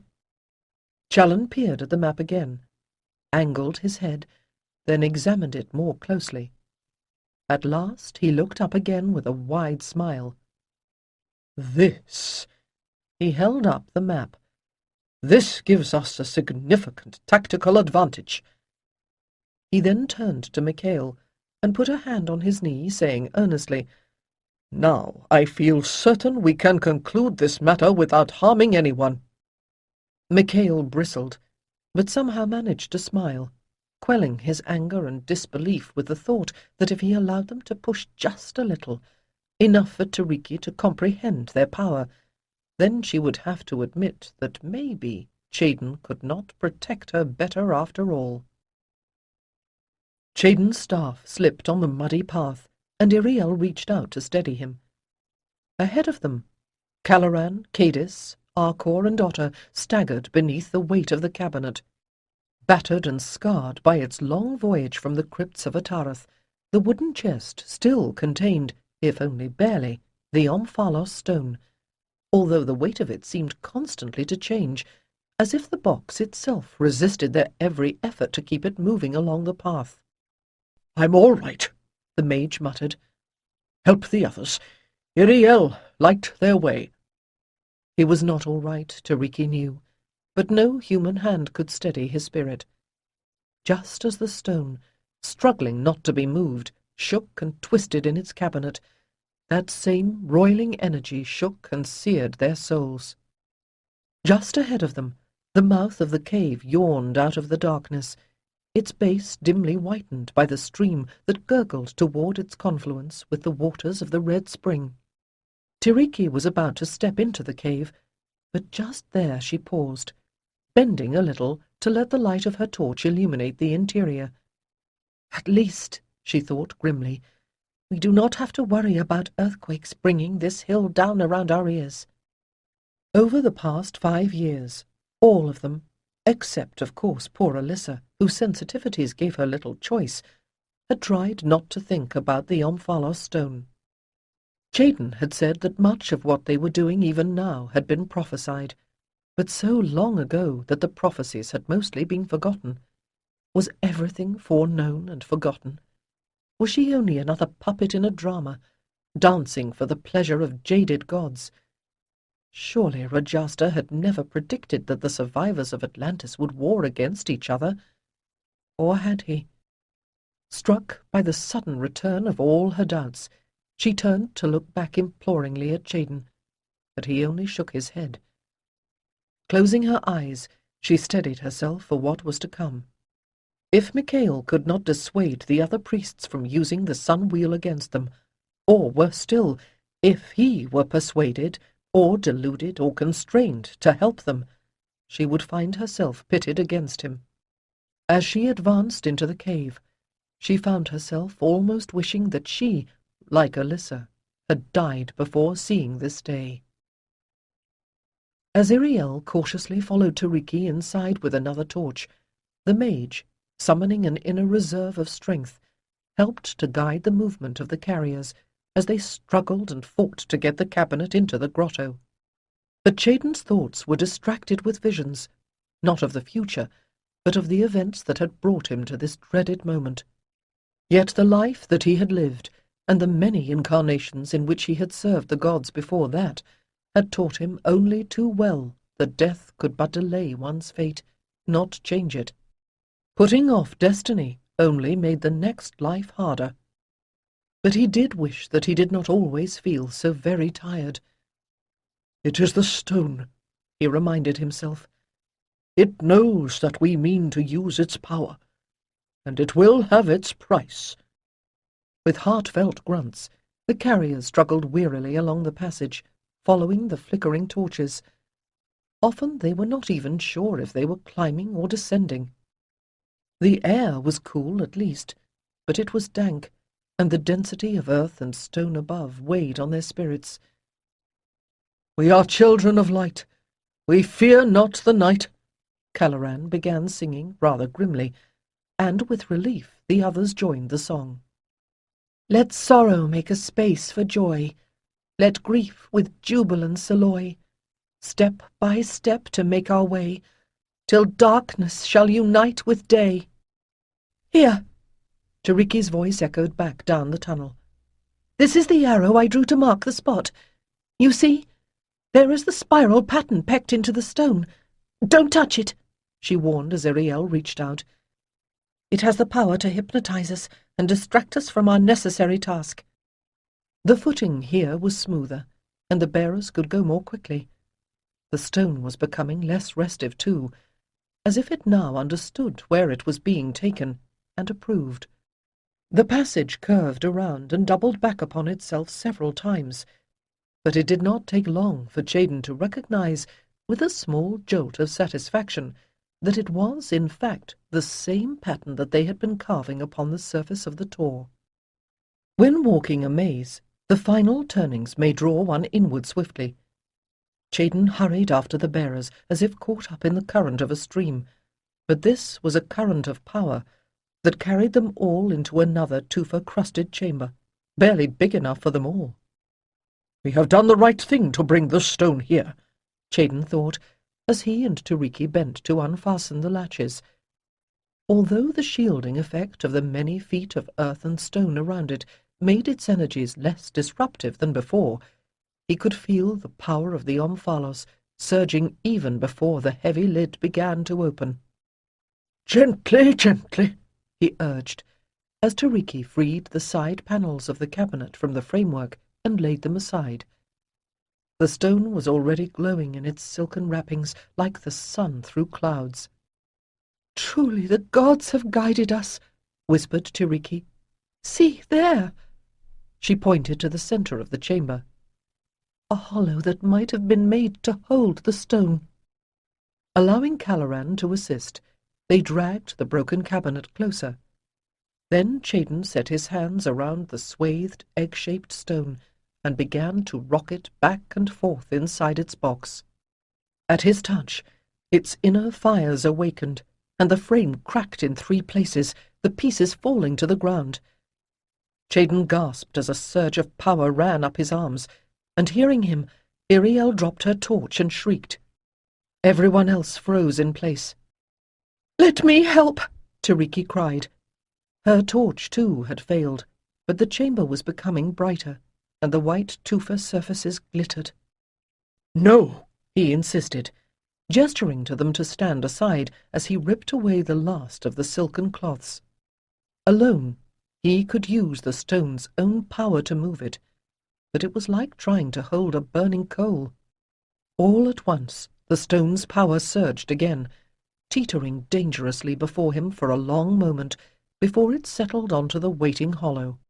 Tiriki caught him as he staggered back, his palms throbbing furiously. He held them up, amazed to see no burns. "Well, then," he said softly to the stone. "Well, then, have you found a home at last?" As if in reply, the eerie surface dulled, absorbing its own glow. But then, as if the sun had risen inside it, the chamber filled with white-hot light. They all cried out in wonder.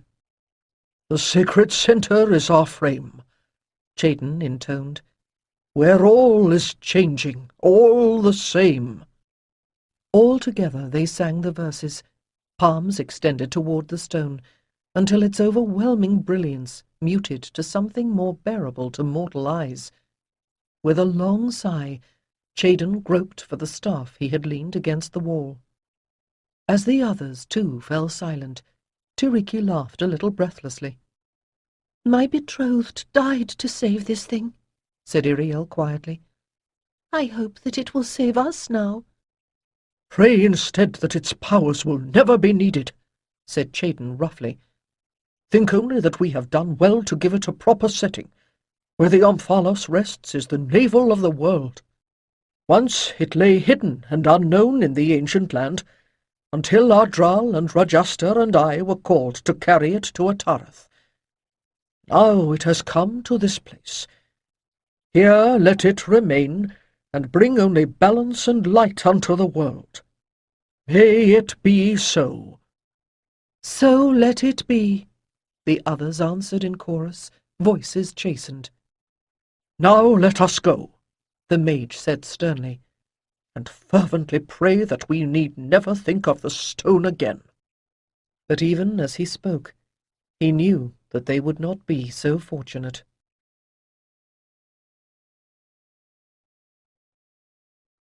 19. After the Omphalos stone was laid to rest, the tor seemed to glow with rays of light that swirled like red and white dragons twining in a ceaseless dance. Waking, Tiriki could feel them. Asleep, they sometimes haunted her dreams. But those dreams were better than the nightmares, the twisted, shadowy figures who followed her only to corner her at last and reveal the leering face of Micail.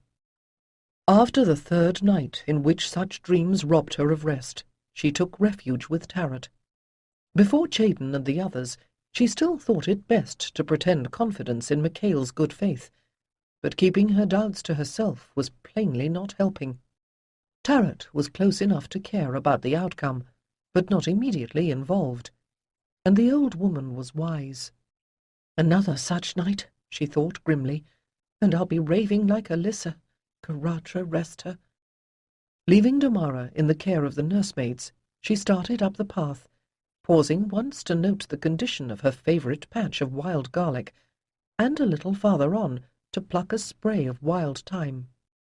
She also offered her respects to the old oak tree, thinking, even as she did so, how surprised Micail would be to know that she could even identify such things. Here, I am like Deoris in her garden, she thought with a sad smile. If only we had her here. Destiny be damned! I should have grabbed her and dragged her down to the ships. She could have done so much good, and she had so much more experience with temple politics, and, for that matter, in dealing with nobles. Prince Challen had made it quite plain that his goal was nothing less than continuation of the civilization of Atlantis, and Micail had not seemed to question that. It had not occurred to either man to ask if Tiriki supported that goal. Even 2 years ago she might have agreed, she thought, as she passed the yew trees that flanked the pathway to the blood spring. But from the moment the Crimson Serpent had arrived here, the lack of resources had forced them to forsake their old way of life. Only by learning from the marsh folk had they been able to survive. Was she only making a virtue of necessity? Happy as she was here, she had to admit there was much about the old world that she still missed, and she knew that there were others in the community at the Tor who longed for lost customs far more than she. But Tiriki could not help feeling that those who persisted in clinging to the goals and ambitions of a vanished empire were only wasting their efforts and their resources. Even so, she would not have strenuously objected if any of her followers had chosen to leave the tour and live as Challen thought best. But the prince had not offered them any choice at all. The thought that this peaceful place might be invaded made her shudder. That is the only argument for giving in to Challen's demands. Then at least they would leave the tour alone. But that, she realized suddenly, was wishful thinking. Whatever the virtues of their intentions, Challen's priests were power-hungry, and even without the Omphalos stone, the tour had been a place of considerable power. The new currents that writhed about it now would call like twin beacons to Stathalka's sensitives. If they had ignored it before, they would not do so again. One way or another, there would be a conflict between what they wanted and what she had come to believe she was destined to do here. But even that certainly brought her little reassurance. Something Chayden had said the previous night had reminded her that the truest destiny was not a thing to be worked out in a single life, but a greater purpose that arose again and again throughout many lives. What she had begun here was right and necessary, and ultimately its promise would be fulfilled. Of that she was no longer in doubt. But that fulfillment might take 3 days or 3,000 years. She found the wise woman sitting on a stool before her house, using a flint knife to scrape the outer rind from water-lily roots. She turned her head as Tiriki came up the path. "The blessing of the evening be upon you." "The lady give you rest," Tarot replied with a slight smile. "I had thought you were keeping talk fire with your people." "The council fire is lit," Tiriki said with a sigh, "but nothing is being said that has not been discussed 7 times since breakfast." She sank down beside Tarot and took up another flake of flint. "So I shall help you pare these roots. My mother used to say there is comfort in such ordinary tasks, an affirmation that life will go on. I did not listen to her then. Perhaps it is not too late." "It is never too late," said Tarot gently, "and I shall be glad of your help." After a few moments had passed, and she had cut several roots, she said, "I suppose that I have really come to apologize." She admitted, "For I fear we have brought disaster upon you and your people, and that is poor thanks for all your kindness. I have warned the villagers, but they will not leave. Will you go to them and lead them out of danger?" "This is the place where the mother has planted me." Tarot smiled. "My roots go too deep to pull them up now." Tiriki sighed. "You don't understand. Alyssa's vision led us to move the stone to the cave within the tor. But if she saw how it would help us afterward, she did not say, or I did not understand. We cannot all take refuge there. Even if our minds could bear to be so near it, there is not room for us all." "You look at the stone. That is good. Now, look at the tor." Tarot sliced through a root and reached for the next. Tiriki stared at her in frustration. "But how?" "You can no longer go to one and not be in the wind of the other." Tiriki closed her eyes, wondering how her own language could be so hard to interpret. The old woman did look up, and her eyes sparkled, as if she was restraining herself from laughter. "Son, girl, sea child, you ask too much of an old servant of the sacred waters. But there is one who knows all its secrets. She has blessed you before. Perhaps she will do so again, if you ask her nicely." Tarot chuckled. "Maybe she has some housework for you to do." Tiriki sat pensively, remembering. She did indeed have reason to know that the tor was a place where the many worlds drew very close together. Yes, she whispered, and made the gesture of a chela to an adept in the old woman's direction. As always, Tarot, you redirect my eyes to the wisdom that lies in plain sight. That was the mistake we Atlanteans made, perhaps, to fix our eyes on the heavens and forget that our feet, like the earth on which we stand, are clay. She set down the flint and stood up. If any come to seek me, tell them I hope to return soon with better news. Once, Tiriki had walked this way by chance, and once by following the winding ways within the tor. This time she walked the maze on the surface of the hill with the setting sun behind her, passing between day and night as she sought, for the first time by intention, the way between the worlds. The summit of the tor wavered and receded as another landscape loomed up around it, blotting out the valley she had come to know so well. Yet she perceived still the cluster of life energies at the foot of the hill, those of the villagers warm and golden, the Atlanteans at once more pale, yet brighter. Her heart seized on the tiny sparkle that was her daughter, then caught at another familiar glow, so incandescent in its purity that at first she did not recognize it as Chaden. Her eyes blurred with a surge of affection for them all. But this vision showed her nothing she had not already known. She turned impatiently, seeking eastward for the focus of power that was Micail's henge of stones. Why did I never think to do this before? She wondered then. I have been so embedded in the daily struggle, I never made time to explore the spiritual landscape here. She directed her attention eastward. Most certainly the sun wheel was there, a circular pulsing of energy, in which the white-hot sparks of the initiates dazzled amid the reddish glows that could only be Challen and his men. As she watched, the ring of light grew brighter, pulsing with a rhythm that even from here she knew was based on song. They were loading the henge with power on which they might draw when the time came, and if she could see them, surely they could sense the tor. She shivered as the distant beam rippled and quivered like the sun seen from under water. She had hoped that Challen would be content to attack them physically. By the time he had marched his soldiers to the tor, she might have been able to negotiate some accommodation, either with Micail or with the tribes of Azan.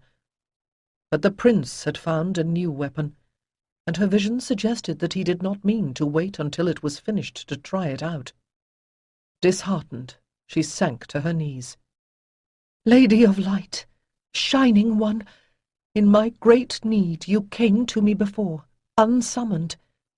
Now I call you. I implore you, hear me.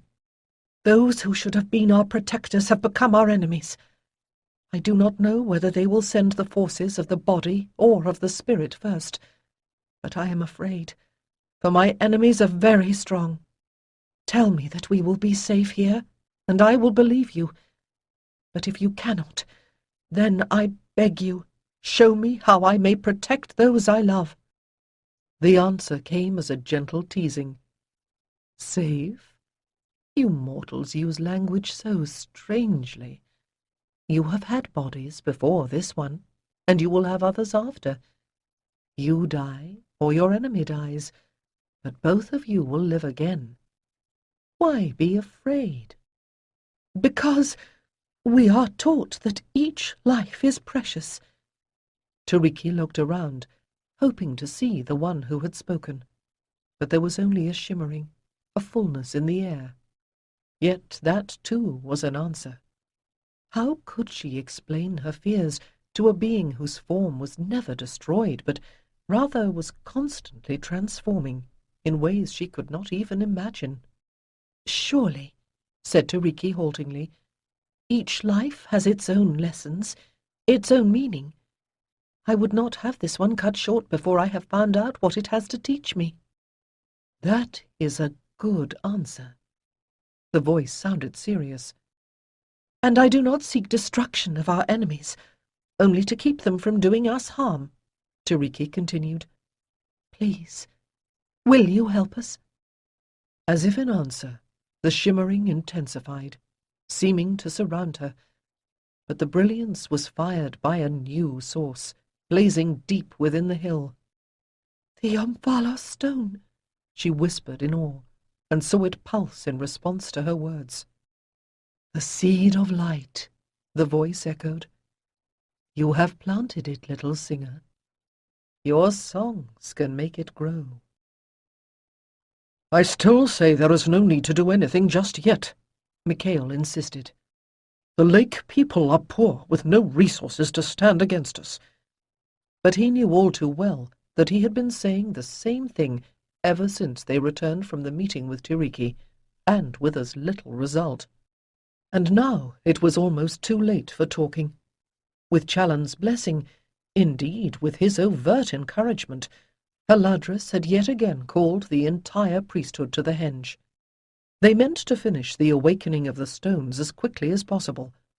Within a day or two at the most, Micail knew that there would be nothing remaining to prevent the sun wheel from being used in whatever way they saw fit. "What you say would be true if they were marsh people," Mahadalku observed with maddening reasonability. "but they are, in fact, priests and guardians like us. They may have gone native to some degree, but they have got something more." The Terrasadan high priestess clutched her veils tightly against the wind off the plain. "Stathalka says that over the previous days the intensity of power at the Tor has tripled. Why should that be happening, unless it is because they now know we are here? Best to deal with them before they strike at us." "But the sun wheel is not complete," Micail objected. "We have not even had time to determine if it will—" "Unfinished it may be," Mahadalku interrupted, "but all preliminary tests show it to be fully capable of containing and projecting the necessary vibrations. Ardravanant and Naran Shader have both affirmed this conclusion." She spoke in a calm, flat tone that discouraged objection. With a sinking heart, Micail looked around at the other priests and priestesses, who, in return, discreetly avoided his eye. No doubt Jiritaran would follow him if he walked out now, and Naran Shader had expressed more than a few doubts about the wisdom of what they were doing. Benorajos and Rualan, perhaps, if Micail pressed the point. He felt fairly sure that Galara and the acolytes might follow him as well. But was that the best option?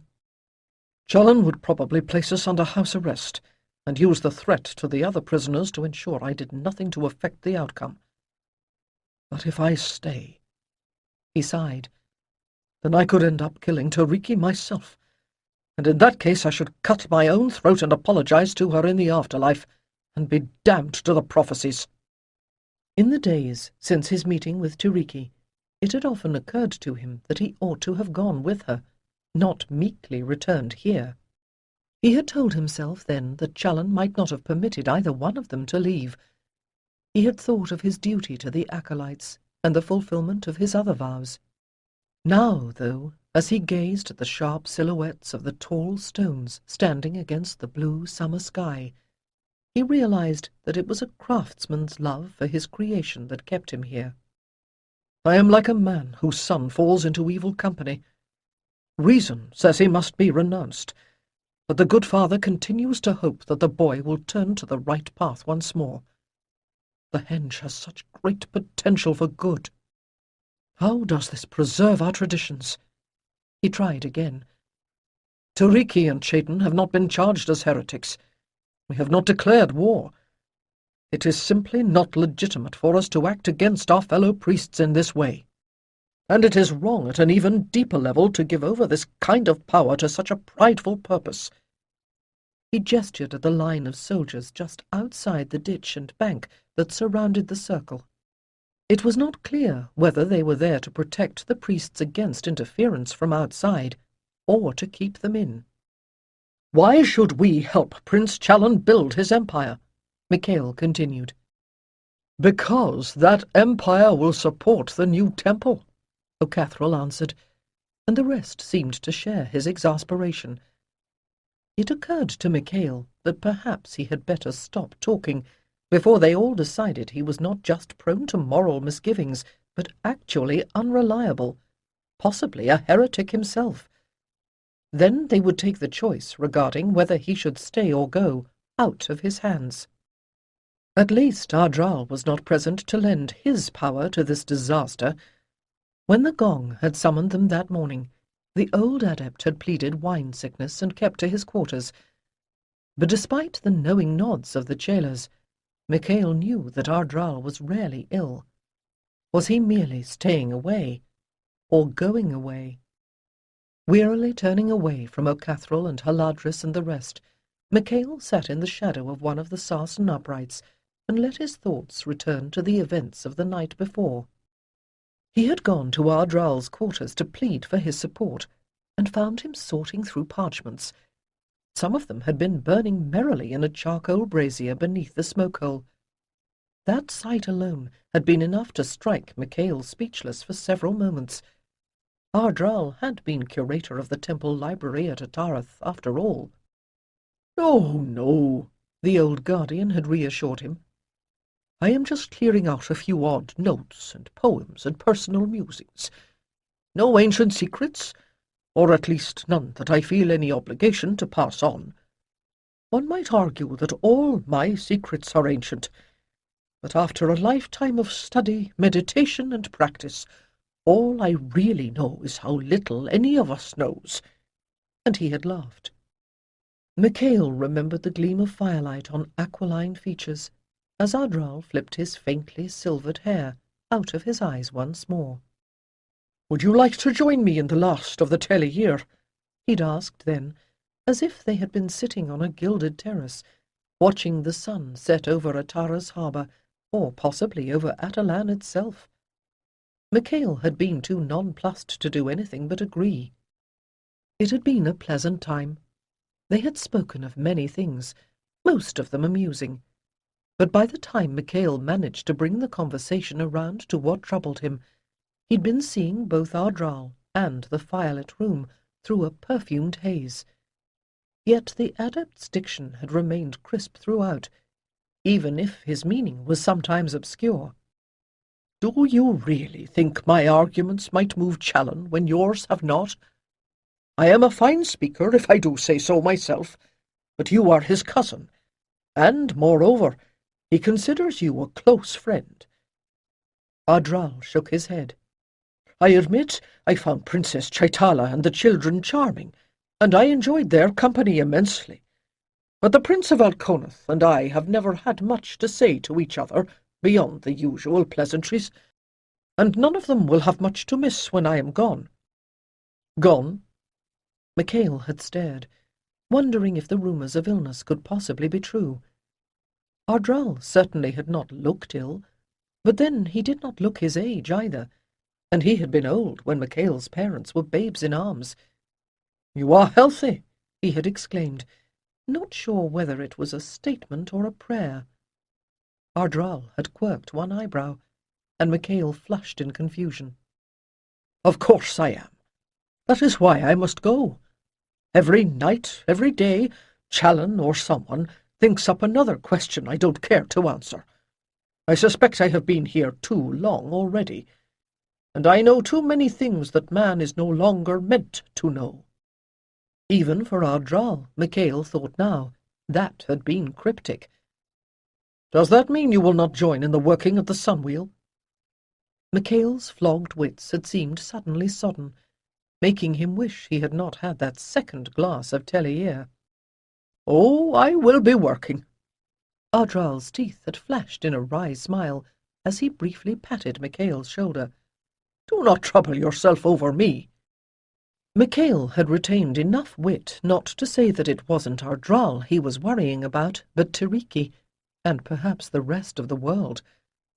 And then the old adept was ushering him to the door.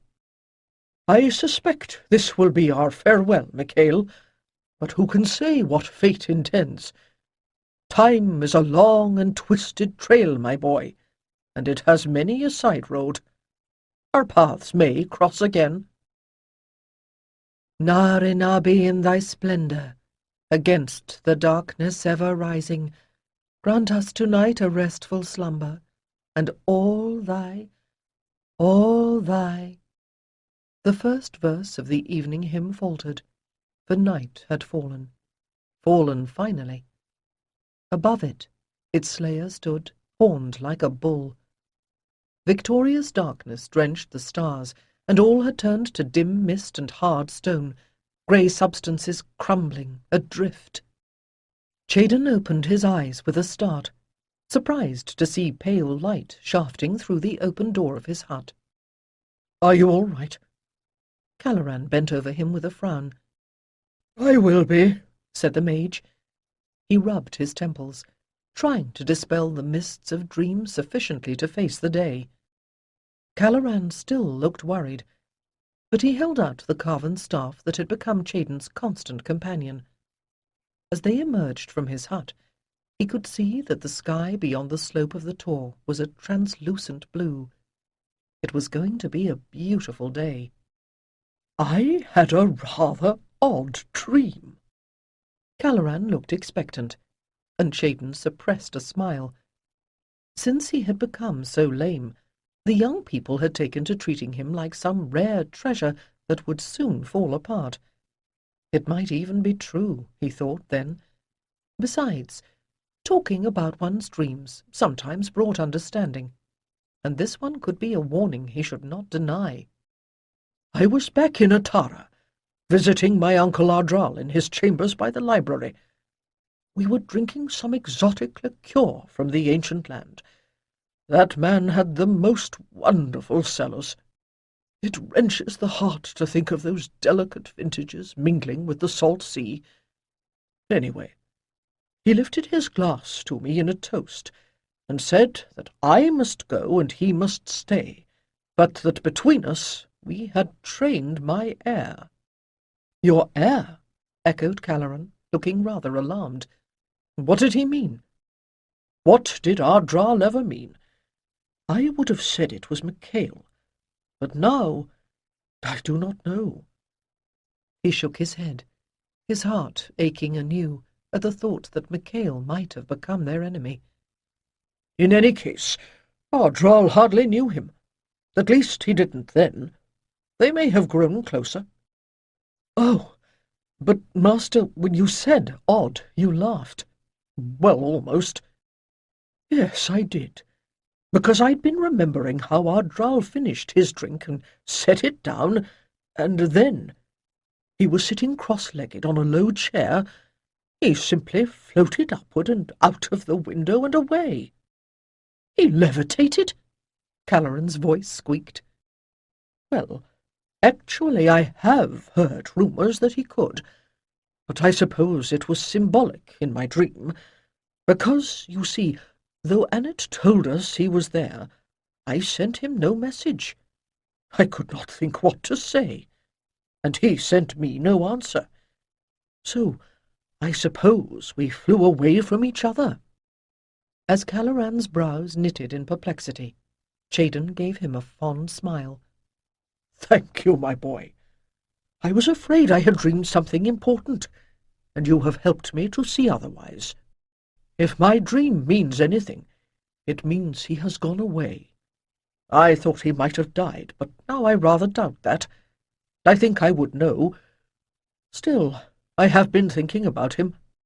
I suppose I have only made a new song out of words he used to say.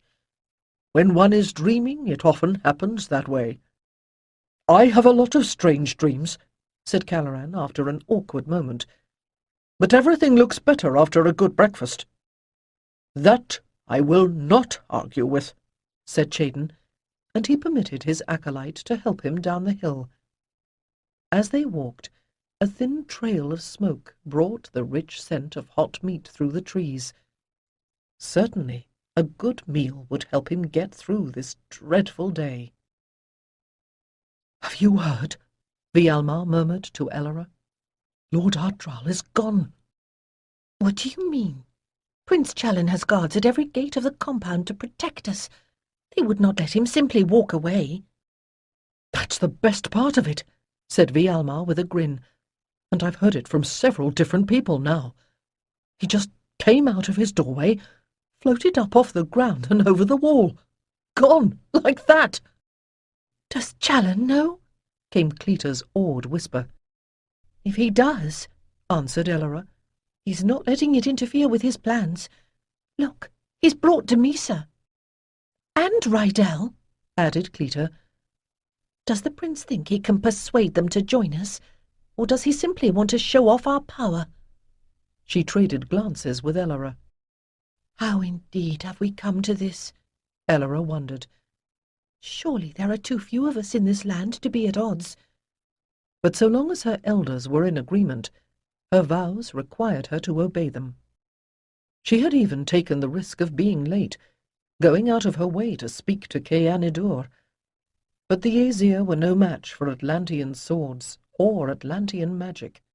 She had meant to ask their help, and had ended by warning them to stay away. She was not sure even now if she had succeeded in convincing the Queen of the danger. The shamans might be planning something. She had heard drumming from Droshrad's big roundhouse, but now that she thought about it, that was nothing unusual. If Tiriki dies because of this, what will Micail do then? Could he live with that? She remembered the raw pain in his face when he returned from that meeting between Challen and Tiriki, and knew that he could not bear a more final parting. Her own emotions twisted, and she felt an overwhelming sympathy, mixed with the unbearable thought of a world without Micail in it. There was Micail, she suddenly noticed, sitting by himself against one of the stones. She had not seen that look on his face since they left Belsirath. Why didn't he simply refuse to participate? Denounce them all? The gleam of sunlight on an orichalcum-edged spear caught her eye. Challen had stationed his soldiers at regular intervals just beyond the outer ring of stones. "That's one reason, I guess." Elora blushed again. Not, she realized glumly, that her temple vows would have allowed her to hope for Tiriki's death, even if she had thought that she had any hope of replacing her in Micail's bed.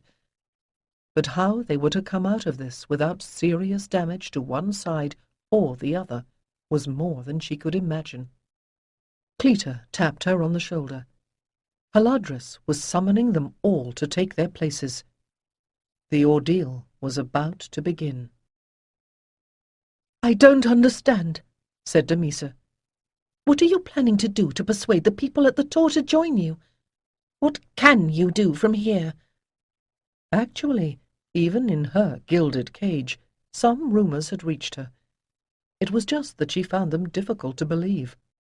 Challen turned to her, his eyes gleaming more brightly than the golden dragon bracelets he wore.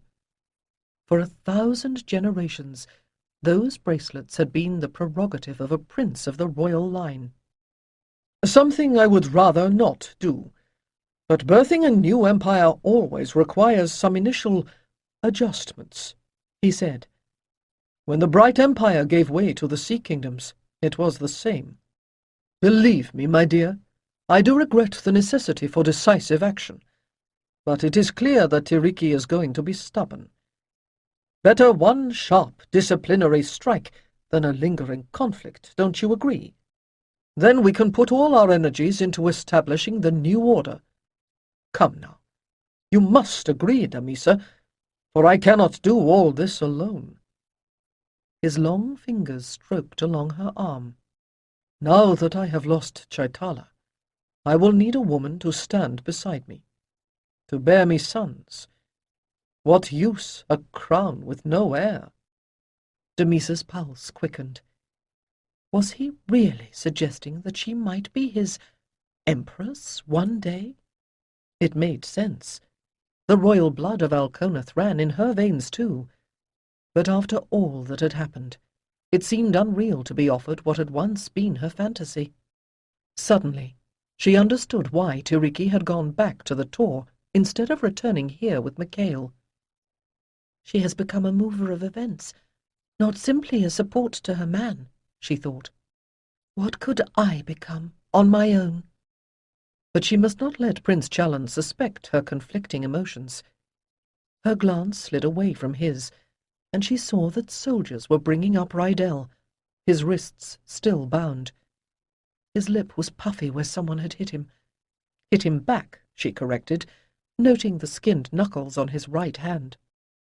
"My prince, you honour me," she said a little breathlessly. "But I must not distract you with such considerations now." He smiled sardonically, but her answer had clearly satisfied him. His attention was already shifting to Haladris, who had begun to organize the singers within the circle of stones. Rydell was looking at her with anger, appeal. He had no right to either emotion. But even when she turned away, she could still feel his dark gaze. Tiriki forced herself to look away from the dim haze to the east, where she knew Micail and the others were preparing to strike against the Tor, and to look instead into the faces of the men and women who waited atop the Tor to defend it. She cleared her throat and managed a smile. "The spirit of this place, the shining one I call the Queen, has shown me what we are to do." "But how do we know if they will act today?" asked Ellis. "Or at all," muttered someone else. "I have seen the power building," answered Tiriki.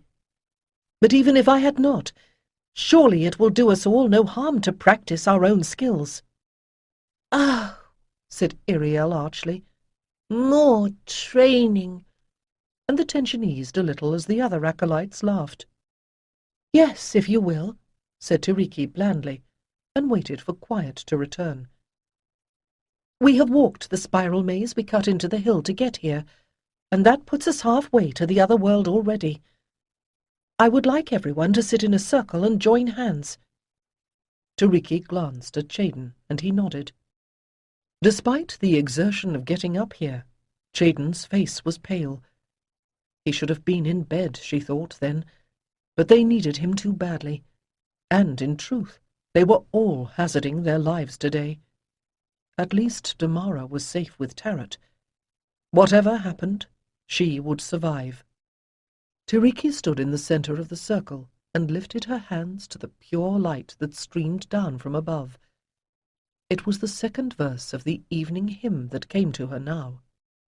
"O holiest and highest, sole wisdom worth the winning, in thee we find our purpose, our end and our beginning." She made the sign of blessing on breast and brow, then took her place in the circle across from Chayden. "O great Manor, King of gods, and thou most high who art the power behind all gods, to you we make our prayer."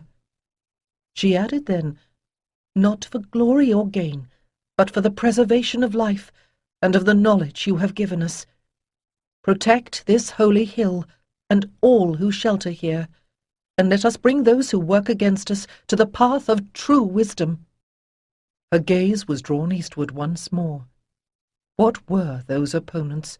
For even now she would not think of them as enemies. Doing now. "We are the inheritors of an ancient tradition," said Haladris, "and today we shall demonstrate its strength. Our henge will protect our spirits, and Prince Challen's soldiers will guard our bodies. Fear not, therefore, to put forth all of your power.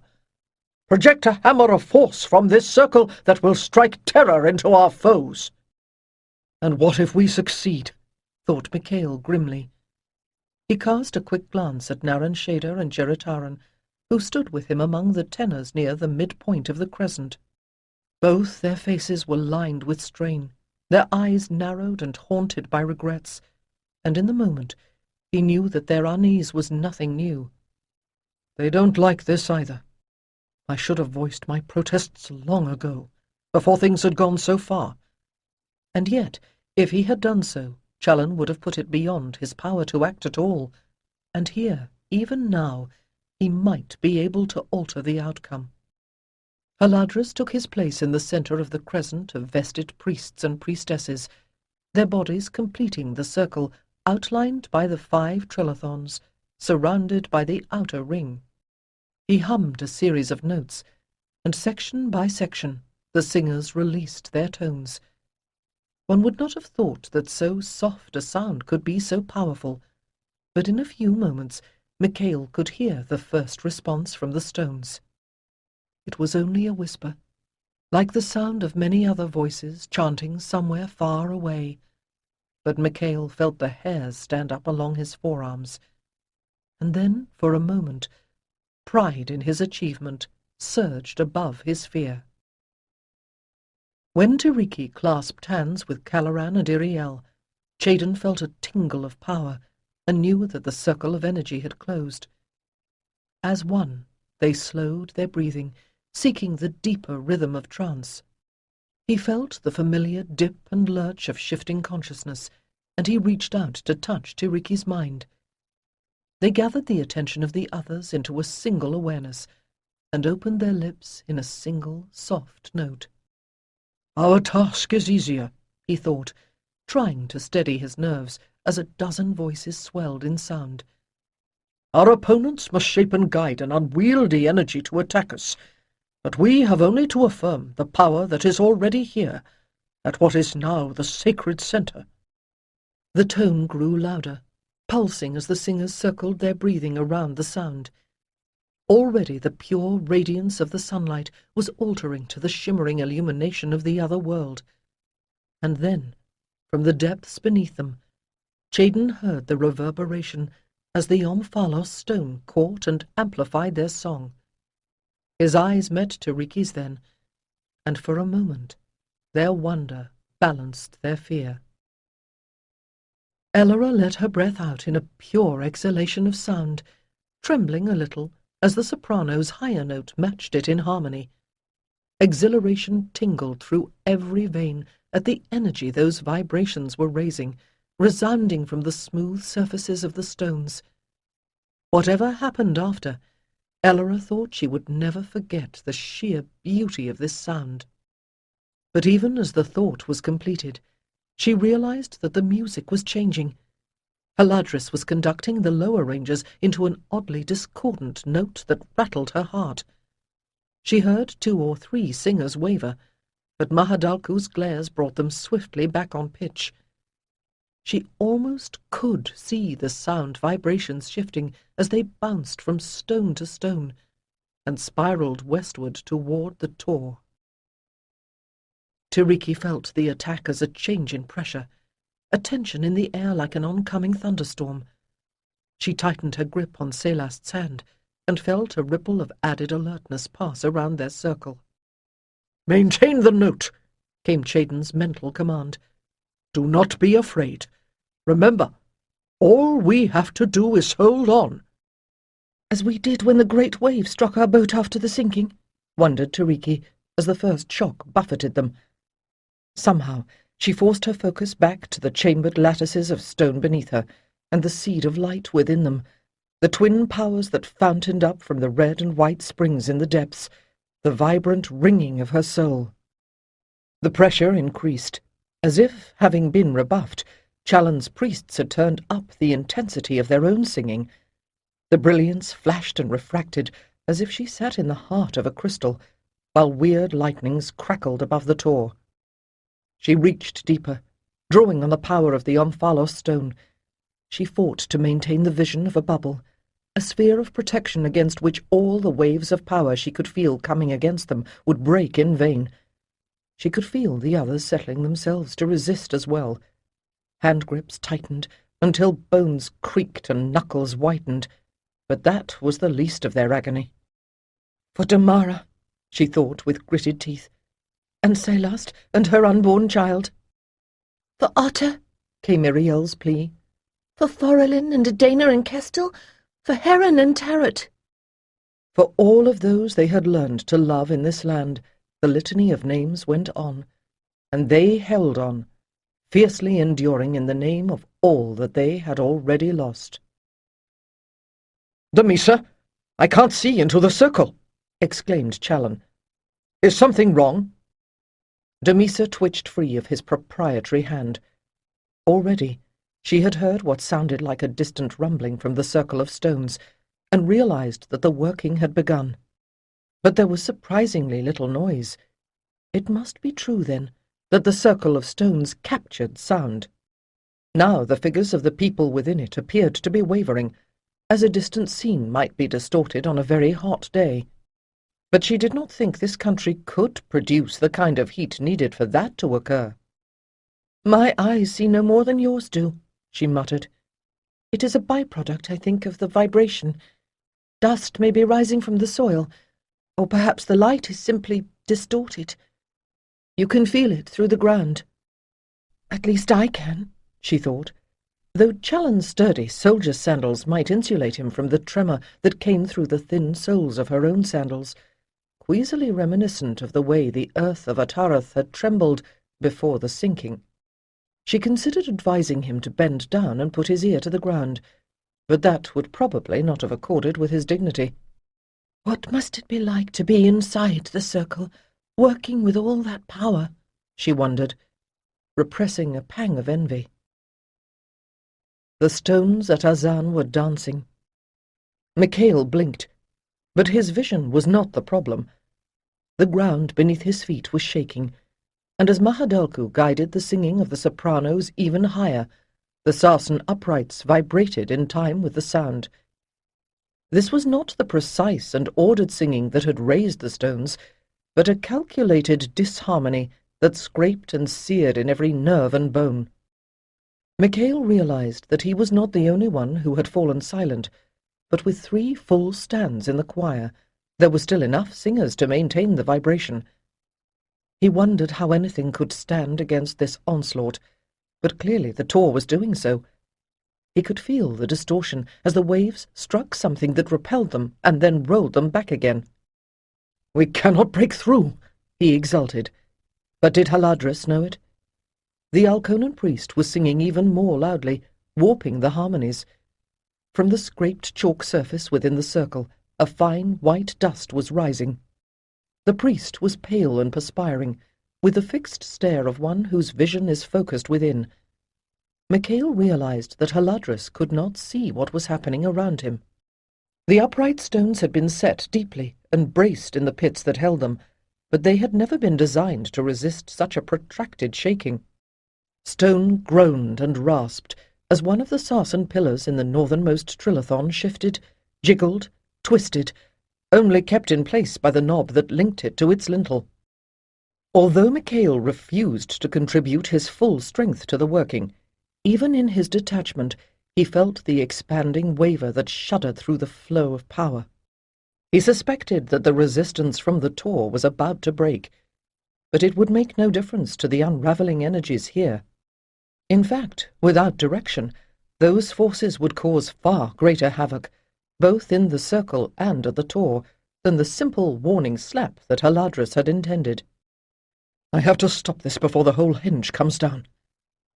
He reached out to his beloved stones, and suddenly a voice he knew to be that of his father reverberated in his heart. "Speak with the powers of the storm and the wind, of sun and rain, water and air, earth and fire." He realized that this moment was the reason for the reawakening of his inherited powers. "I am heir to the word of thunder," Micail cried, "and I claim this land."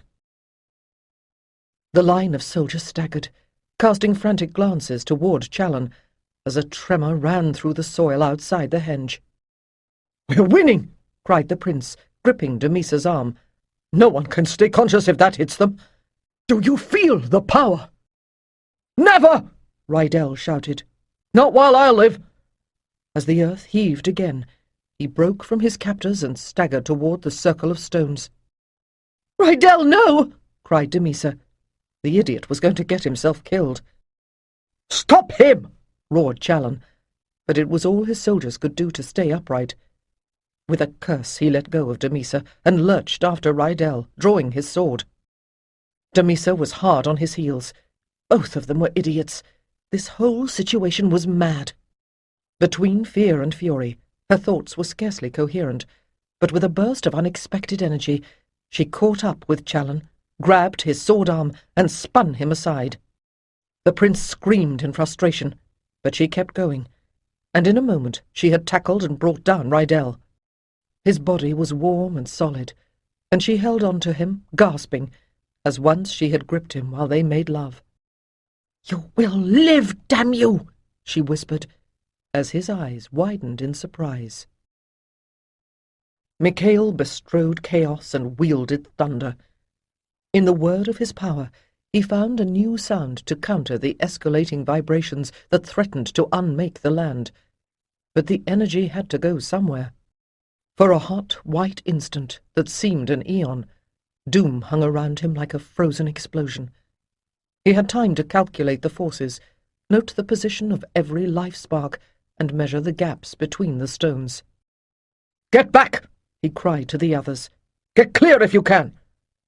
And then he sang out the note that he hoped would angle the energy away from the other singers, holding it with all the strength that was in him, as shrilling forces blasted outward through the trilithons. Chaden felt the ebb of the assault, and swayed as if the wind against which he stood had suddenly failed. Only now, when the pressure was gone, did he realize how the effort had drained him. Tiriki, sagging against Caloran, had gone as white as her linen gown, but she was smiling. In the faces of each of the others he saw the same astonished joy. "We have survived," he thought, feeling his tired heart pound in his breast. And in that moment, the forces that they had thought vanquished came roiling through the relapsing barrier like a stampede of maddened bulls. Responses honed by a lifetime's disciplined trance work brought Chaden back to his feet with the speed of instinct, his staff swinging outward. "Begone!" His shout reverberated across the land. In desperation, he flung his spirit after it into the windy heavens, driving those terrible energies before him. He never knew when the flesh he had worn slumped to the earth, to move no more. From the northeast to the southwest sides of the henge, the power blasted free, radiating out in a semicircle that toppled the trilithon of the yellow bulls in the north, spraying fragments of rock outward to fell the nearest singers. One upright of the great central trilithon of the Red Bull tribe stood firm, but its lintel was flung aside, and its partner split into two pieces as it crashed down across the altar stone. From there the burgeoning force rushed outward, toppling most of the uprights on the circle's western side. The soldiers, who had not yet fled, were pelted by flying stones.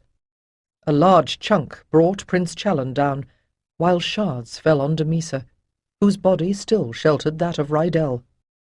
But at the centre of the henge, Micail still stood, surrounded by a few cowering figures. Still singing, he stood until the last reverberation faded, and only billowing dust remained to bear witness to the violence that had passed over the plain. Only then did he fall, with the same slow deliberation as the stones.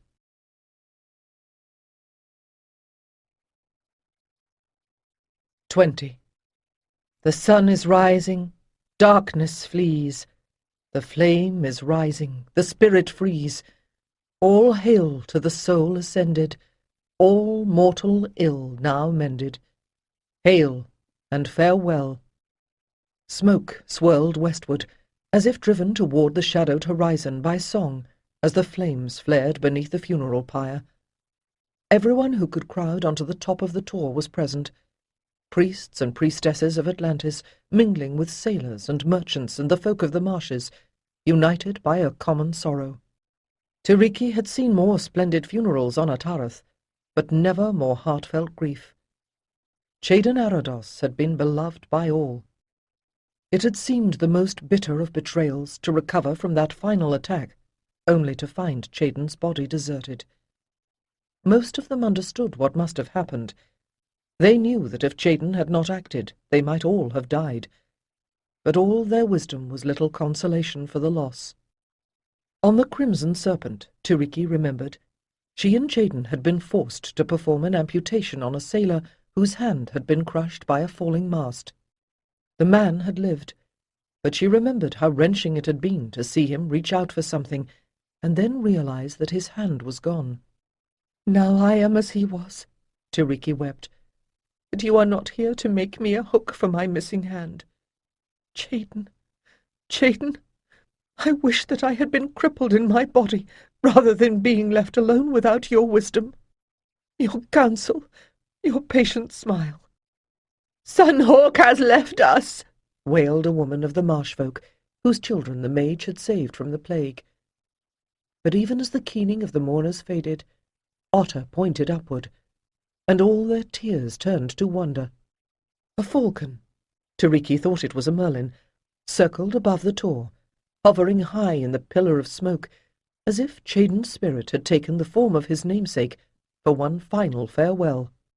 And even as they gazed, the hawk abruptly angled its wings and went spiralling eastward through the brightening air. "I understand," whispered Tiriki, bending in salutation, as if the mage himself stood again before her. She felt his warmth then, like a palpable thing.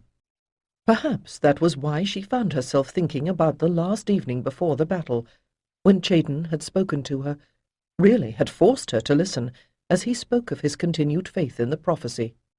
"You were not to know, but Micail was elected as my successor," he had told her, "and for that reason, despite everything that has happened, I still believe he is destined to establish the new temple." She had not wanted to think about it, but Chaden had persisted, saying, "Of all the things we mortals are called upon to do, the most difficult is forgiveness.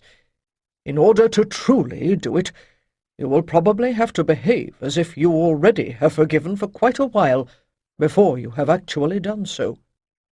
Even then, when Tiriki dared not think beyond the conflict, Chaden believed that they would survive it, and that when it was over, she would have to go to the land of the Aesir and find Micail. She managed a smile, and said softly, "I hear you now, old friend. I only hope that this time I understand." By the time the mourners came down the hill, the sun was high. Even Damara's ebullient spirits had been chastened by the pervasive grief, but as they left the ashes of the pyre behind them, the little girl ran ahead, racing the other children down the path. Only a moment later, it seemed, she was bouncing back again. "Eggs!" she exclaimed. "Mama, come see, big, giant magic eggs!" Tiriki traded an apprehensive glance with Liala and hurried after her. Had the Omphalos stone somehow burst from its hiding place beneath the hill?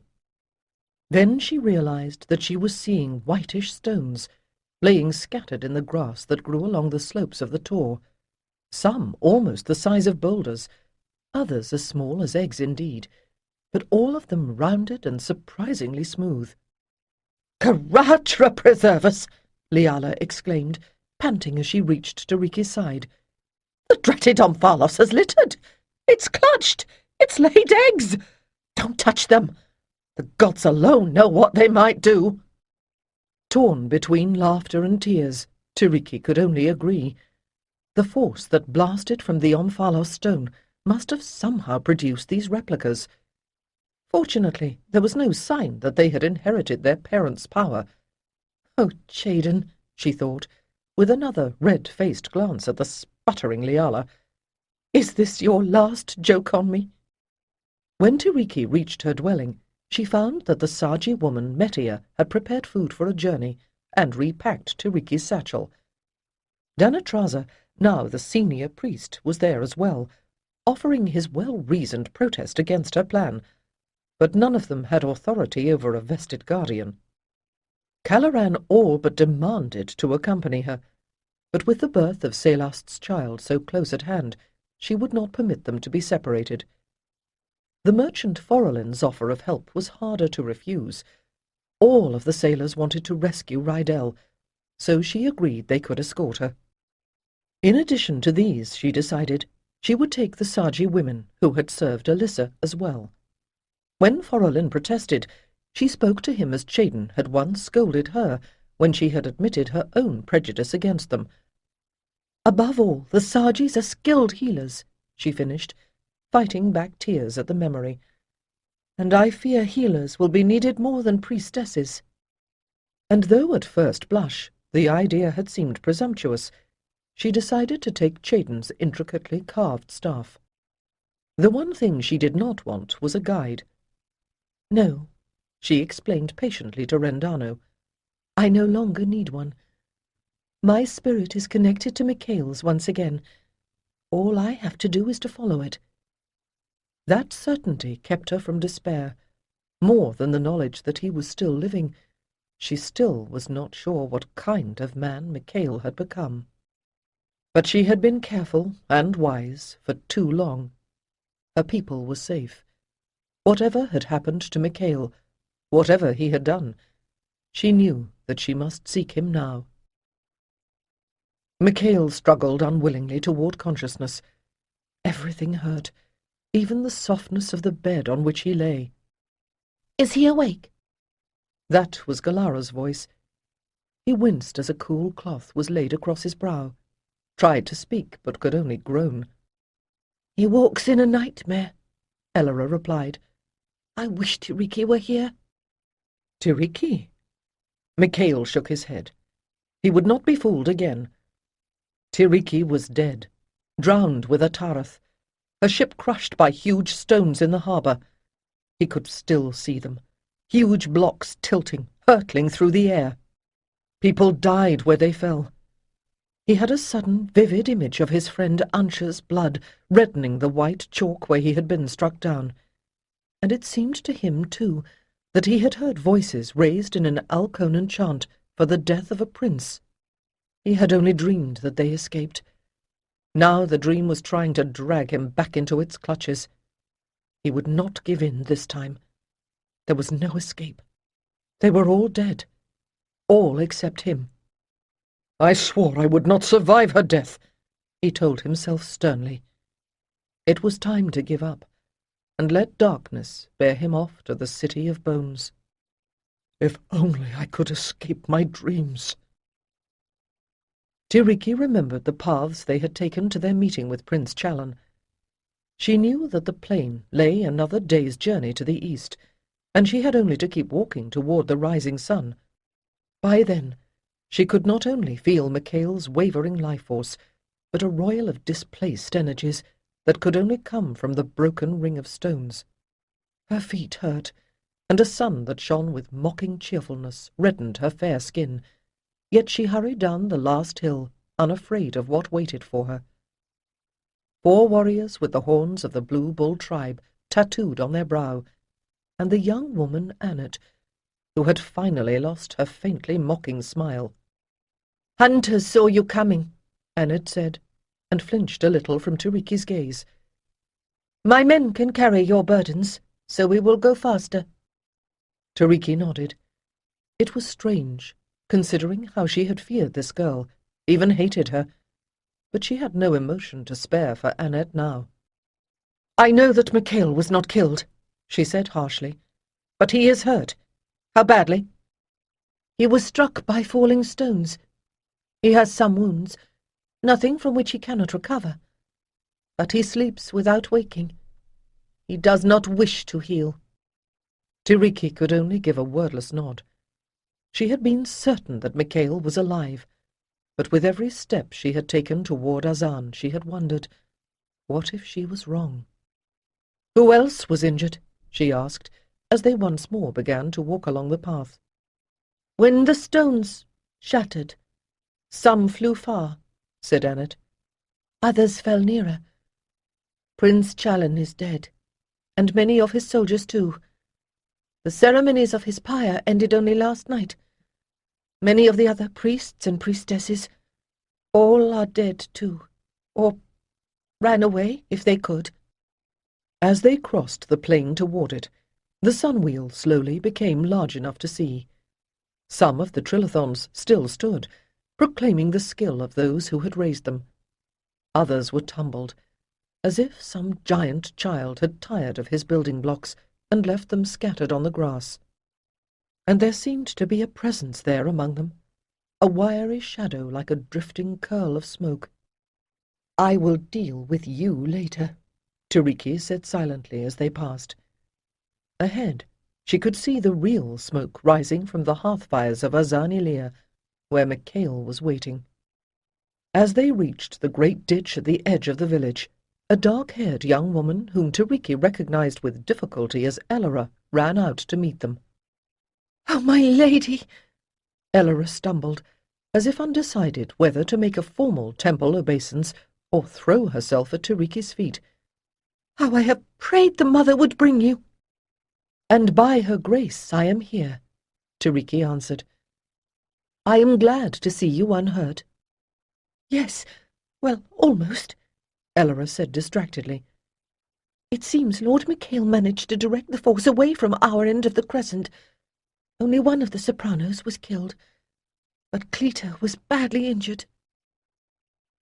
In his dream, Micail stood atop the Star Mountain, gazing up at the wicked image of Dios. "By the power of my blood I bind you!" he cried, but the gigantic figure of darkness only laughed. "I am unbound, and I will set the rest free!"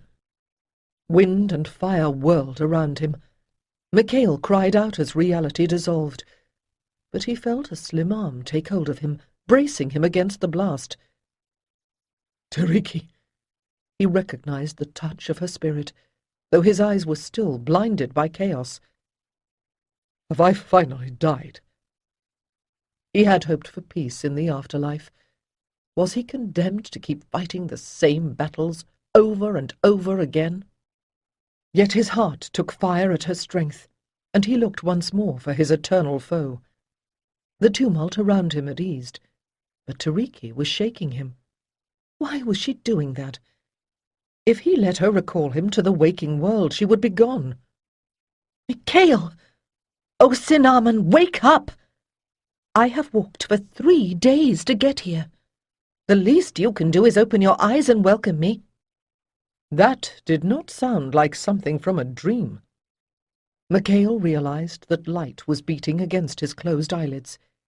He took a deep breath, wincing as his sore ribs complained, but suddenly every sense was clamoring with awareness of Tiriki's presence. Her soft lips brushed his brow, and he grabbed her and clung fiercely as her mouth moved to his. His heart pounded furiously as their kiss burned through his every nerve. In a rush, his flesh awakened to the certainty that he was alive, and Tiriki was in his arms. He opened his eyes. "That's better." Tiriki raised her head just enough to let him see her smile. "You're here," he whispered. "Truly here. You won't leave me." "I will neither leave you nor let you go," she answered, sobering. "We have too much work to do." Micail felt his own face change. "I am not worthy," he grated. "Too many have died because of me." "That is right," she said sharply. "And all the more reason to live and do what you can to make amends. And the first step toward that is for you to get well." She sat up and gestured to Elora, who was hovering in the doorway with a wooden bowl in her hands. "This is stew, and quite good," said Tiriki. "I had some earlier. At least in this place there is plenty of food. You are going to eat it. There is nothing wrong with your jaws, and then we will see." Wordless, Micail stared at her, but she did not seem to expect a reply. It seemed simpler to allow them to help him to sit upright than to argue, and when he tasted the stew, he found that he was hungry. "Tiriki has changed," said Galara, handing the basket of freshly chopped willow bark to Elora. "Not that I ever saw so much of her back at home. She married Micail when I was only a baby. She always seemed to me sort of fragile somehow. You know, soft-voiced and pale." "I know what you mean. She has certainly taken charge." She dipped a wooden spoon into a pot set among the coals, testing the temperature of the water there. In the week since her arrival, Tiriki had blown through the Atlantean compound like a summer storm, arranging for the dead to be given proper rites, and reorganizing the nursing of those who lived. In the practical tasks she assigned, the survivors found a certain relief from their shock and sorrow. "We are so accustomed to letting men exercise authority," Elora said. But in the temple of Karaja, they teach that the active force is female, and that each god must have his goddess to arouse him to action. Without women, men might never get anything done at all. Well, that's certainly true for Micail and Tiriki, Galara agreed. He did things, some of which I wish he hadn't, but without her he was only half there. It's funny. I always thought he was the strong one, but she survived without him better than he did without her. I think maybe Damisa's right. We don't really need men at all. Well, don't tell them, Elora laughed. Then she shook her head. I, for one, would not like to live without them, though. And I suppose if we did not have them to serve as a warning, we women would go astray just as badly on our own. She sobered suddenly, remembering Laneth. He had never regained consciousness after the flying stone had struck him, and she was still not sure how she felt about his loss.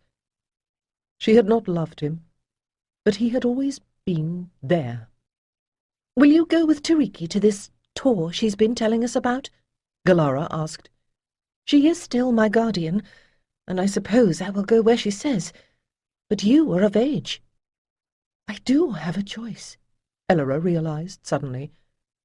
For the first time since the temple chose me, I can decide what I want my life to be. She closed her eyes, and was surprised by a vivid image of the shrine room in Timur's temple. In memory, she gazed from one wall to the next, ending at the image of the goddess with the sword. How odd, she thought then. She had always thought she would serve the Lady of Love, but suddenly she could feel the weight of that sword in her own hand. I think I will go back to Bel Cyrith with Timur, she said slowly. Lodrimi is getting old, and she will need someone to help her run the temple there. Perhaps I can visit you, Galara said wistfully. Well, you would be welcome.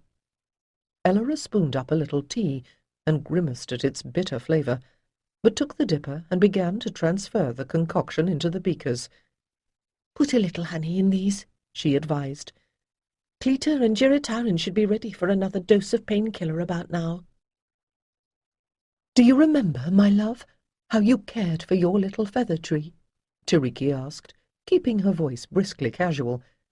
It is still alive. Indeed, it is flourishing. In this climate? Impossible. Why would I lie? And after living with it for so many years, she teased, do you think I could mistake it for anything else? When you come to the tour, you will see. I tell you, Ellis has a rare gift when it comes to plants. She took Micail's arm and drew him closer as they continued along the river path. Tiriki had gotten him out of bed the day after her arrival, and each day made him walk farther.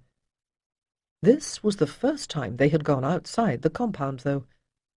Imperceptibly, he felt himself beginning to relax. His ribs gave a protesting twinge at every movement, but they were only cracked and would heal.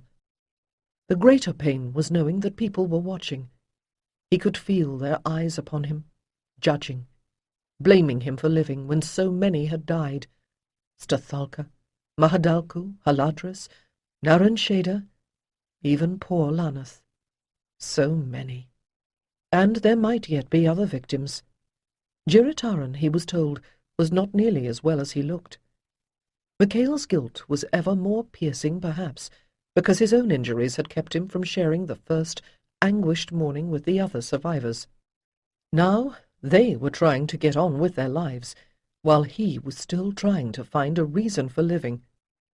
As they neared the river, they heard children's voices, and found a group of native boys and girls playing in the shallows, their sun-browned skins almost the same shade as their hair. Oh, just to see them makes me miss Damara more. When you come to the tour, you will see, said Tiriki again. When I come to the tour, he echoed. You seem so sure that I should do so. But when I have brought such bad fortune to the people here, perhaps— You are coming home with me. I am not going to raise your child alone, she exclaimed. Ever since she learned you were alive, Damara has been asking about you. She is only a girl, not a son who could inherit your powers, but—" His hand shot out to grip her suddenly. "Don't say that," he groaned. "Do you think that magic matters to me?" For a moment, the harsh rasp of his breathing was the only sound. "Everyone assures me that if you had not been able to wield those powers," Tiriki said evenly, "the damage done by the sun wheel would have been far more terrible." "I thought I had the strength to contain the forces Haladris was using the stones to raise. That is why I let him start," he whispered. "This disaster came from my pride no less than Challen's. My powers have led only to trouble. Because the Black Robes tried to take them back in the ancient land, my father died, and Ryota was almost destroyed, and I all but gave them away. Better they die with me." "That is a discussion for another day." Tiriki smiled. "You should have seen your daughter, though, standing there with feet planted and her fists on her hips, insisting that she should go along and help find her father. Yes, she has inherited more from you than magic. Only you can teach her how to deal with such pride." Micail found himself smiling, as, for the first time, he thought of his daughter not as a simple abstraction, nor even an inspiration, but as a real person, someone to teach, to learn from, to love. "Your people are healing," said the Queen of Azan. It was not quite a question. She had invited Tiriki and Micail to take the noon meal with her beneath the oak trees by the village, where a cool breeze off the river balanced the heat of the sun. Micail nodded. "Yes, those who will recover have mostly done so." Tiriki's gaze sought the new mound that the Aesir had raised over those who had died. She suppressed an impulse to grip Micail's arm and reassure herself again that he was not among them. She had wanted this formal meeting to wait until Micail was stronger, but it was time to begin planning for the future. "And what will you do now?" Cayan asked, with a sidelong glance at the priestess Io that Tiriki could not interpret. "Our wounded are almost well enough to travel. Many of our people wish to return to Bel-Sirath," Micail replied. "Challen's second in command has taken charge of the surviving soldiers, and he can be trusted, I think, to keep them out of trouble and deal with whatever ships may pass through there.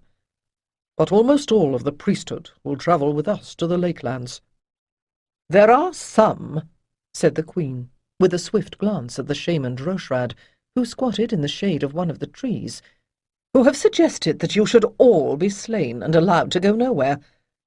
But we have taken your magic weapons, or as many of them as we could find, at least. With them in the hands of our warriors, your remaining soldiers are not enough to challenge us." That news would have disturbed Tiriki more if she had not known that no matter who possessed them, within a few decades at most, the orichalcum plating on the Atlantean arrows, spears, and swords would begin to decay, and any advantage they might give would be gone. "And also," she thought with a smile, "we will not need them." The people at the Tor had another kind of protection. "Prince Challen and some of the others did not understand that we must learn the ways of this new land, not impose our own," said Tiriki firmly. "But in the Lakelands, as Annette will tell you, we live in peace with the marsh folk. Indeed, we are becoming one tribe." "It is so," agreed Io. "My sister Tarot speaks well of all you have done there." Tiriki lifted an eyebrow at this evidence of the link between all the wise women of the tribes. In Io, as in Tarot, she sensed the mark of Karatra. She had no difficulty in accepting the sacred sister as a priestess whose status, though different, was equal to her own. "You promised glory for King Katar's tribe," Droshrad growled unexpectedly. "But you lied. You sought to make us slaves to your power." "That is true," Micail sighed. "But surely we have endured our own punishment. Let the lives we have lost be payment for the harm we have done." "Easy words," the shaman growled, but he subsided at a glance from the queen. "But why these things were done, that is the thing I do not understand," Io said then. "Was it conquest only? I do not feel that desire in you." "Because it is not there," Tiriki put in, when it was clear that Micail either could not or would not answer. "You must understand. From childhood we knew our homeland faced destruction, but there was a prophecy that my husband would found a new temple in a new land." "But I did not understand," Micail said heavily. "I thought it must be a great and splendid building, such as we had on Atarath and in the ancient land. But I was mistaken. I think now that what we are meant to establish is a tradition." "A tradition," said Tiriki, completing his thought, "in which the wisdom of the Temple of Light, and it is great, though we have given you little reason to think so until now, is joined with the earth power of those who live in this land." Io sat up straighter, eyeing them intently. "Does that mean that you will teach us your magic?" "If that is what you wish, yes. Send us a few of your clever young women, and we will train them, if the sacred sisters will agree to teach some of our own." "And your young men, too," added Micail, meeting Droshrad's scowl. "But you will have to send food with them." He patted Tiriki's shoulder. "My wife needs your good beef and bread to put some meat on her bones." "It is true that our resources are meagre," said Tiriki. "In the vales around the Tor there is little solid land for farming, and it is a hard trial to be continuously gathering wild food." "It is true," Cayan Idur said, smiling. "The fields and pastures of the Aesir are rich. If the sacred sisters agree, we will ensure the children we send you do not starve." "Young Cleta's leg is still healing," said Io thoughtfully. "Let her stay with us, and send another of your maidens to join her. We will allow some of our young priestesses to join you in return." "What about Fialmar?" asked Micail. "He is Cleta's betrothed after all." "That one," grunted Droshrad. "He pisses himself with fear when I look at him." "If he thinks he is needed to look after Cleta, he will find his courage fast enough," said Micail. "Maybe." The shaman still did not look convinced, but he nodded at last. "I have a nephew. Maybe you can teach him something. He only makes trouble here. He thinks the sun talks to him." The air throbbed as if the plains of Azan had become a vast drumskin, vibrating to the rhythm beat out by the feet of the Aesir. Even the stars seemed to blink in time to the rhythm, their sparkling reflected in the leaping fires below. Damisa had never seen anything like it, certainly not in the modest celebrations that were all that the marsh folk could manage, but it was more than that. There was something here that had not been evident even in the 4-day festival she had known as a child in Alconath.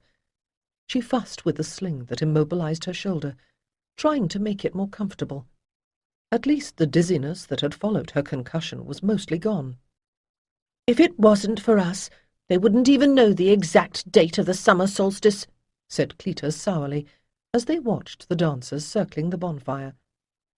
Damisa glanced down at the other girl's splinted leg. She supposed it must be hurting again.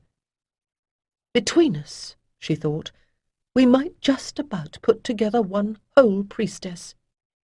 On the far side of the bonfire they had heaped up a low mound where King Qatar sat in state on a bench covered with the hide of a red bull.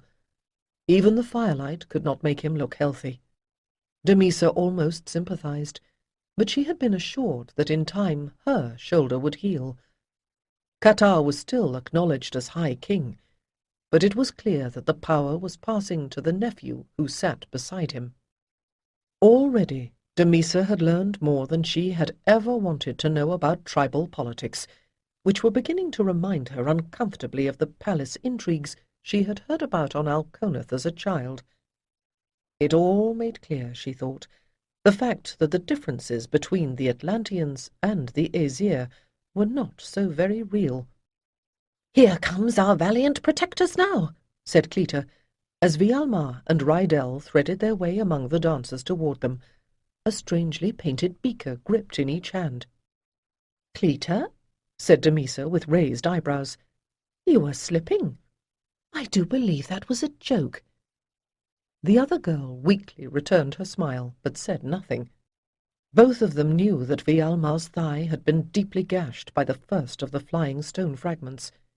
He walked with a limp even now, and she remembered quite clearly that when the power exploded from the henge, it had been she who had protected Rydell. As he handed her a beaker, she was still wondering what madness had compelled her to do so.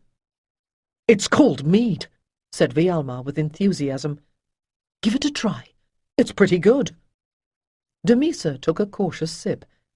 The liquor was sweet and tasted very faintly like Telly-ear, but fortunately for her head, did not seem to be nearly so strong.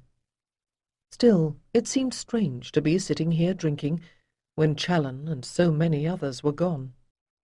They sat talking for a time, until Cleta had to admit that her leg was giving her a lot of pain. Vialmar, who was tall enough to do so, simply picked her up in his arms, and, limping only a little, slowly carried her back to the compound, leaving Rydell and Damisa alone. Suddenly restless, she stood up. "This stuff is going to my head. I need to walk a little while." "I'll walk with you," said Rydell, rising in turn. She flushed, remembering what had happened the last time she accepted his escort from a celebration, but she knew it would not be wise to wander alone in such a crowd. There were not a few among the natives who had no love left for the Atlanteans. Silent, she let him lead her toward the path by the river. His hand was strong and warm, calloused from labour, but then her own was not exactly soft and ladylike either. "I have not thanked you for my life," he said, as the tumult of the festival faded behind them. "I was mad to think I could have done anything to stop the working. I never imagined that you—" "At least you tried," she responded. "I just stood there watching." They walked for a little while in silence, listening to the ripple of the water and the wind in the trees. "I am sorry for the death of Prince Challen," Rydell said finally. "I know that you loved him." Her good shoulder lifted in a shrug. "Was it love, or only that he dazzled me?" Even now she felt a tremor at the memory of that lean, broad-shouldered figure and his flashing smile. It had taken her far too long to wonder what lay behind it. "Even though he was my cousin, in the end I found I could not trust him." She frowned a little, wondering when she had abandoned that dream. Her eyes were stinging, and she blinked back tears. "You're weeping," said Rydell. "Forgive me. I should not have said—" "Be still," she exclaimed. "Don't you understand? Until now I haven't been able to let him go." "He was a great man," Rydell said with difficulty, "and he was royal and your kin. I wanted you to know." He swallowed. "To know that I understand now. It was madness for me to think that you and I—" He stopped again, as Damisa turned and gripped the front of his tunic. "There is something I want you to know," she said softly. "I have had a lot of time to think, lying in that bed while the healers fussed over me. A lot of what happened at the Sunwheel is blurred in my memory. But one thing I do remember. When the stones started falling, you were the one I felt I had to save. Not Challen. You." "Yes. You ordered me to live." It sounded as if he was smiling. Breath quickening, she dared to look up at him, and very gently he eased his arms around her. Did she love him? Even now she did not quite know, but it felt good to stand there in the circle of his arms.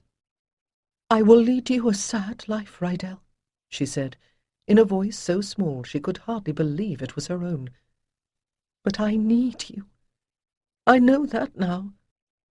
"I consider myself lucky to have you under any circumstances." Now he was the one who sounded breathless. "I always loved the challenge of sailing into a storm." In the dark hour that falls just before dawn, Tiriki stood with Micail before the broken ring of stones. Festival fires still glimmered here and there, like fallen stars upon the plain. But the heavens were more constant. The moon was hidden, and offered no challenge to the amazing glow of the stars. Chayden could have read their message easily, but she realized that she had absorbed more of his astrological lore than she had thought. Above, the stars of purity and righteousness and choice glittered in the belt of Manowar, the hunter of destiny, as the constellation was named by the people here. A year ago, Chayden had told her that when the star called the Sorcerer and the sun walked in the sign of the torch, new light came into the world. But at that time, the Sovereign and the Blood Star had opposed them.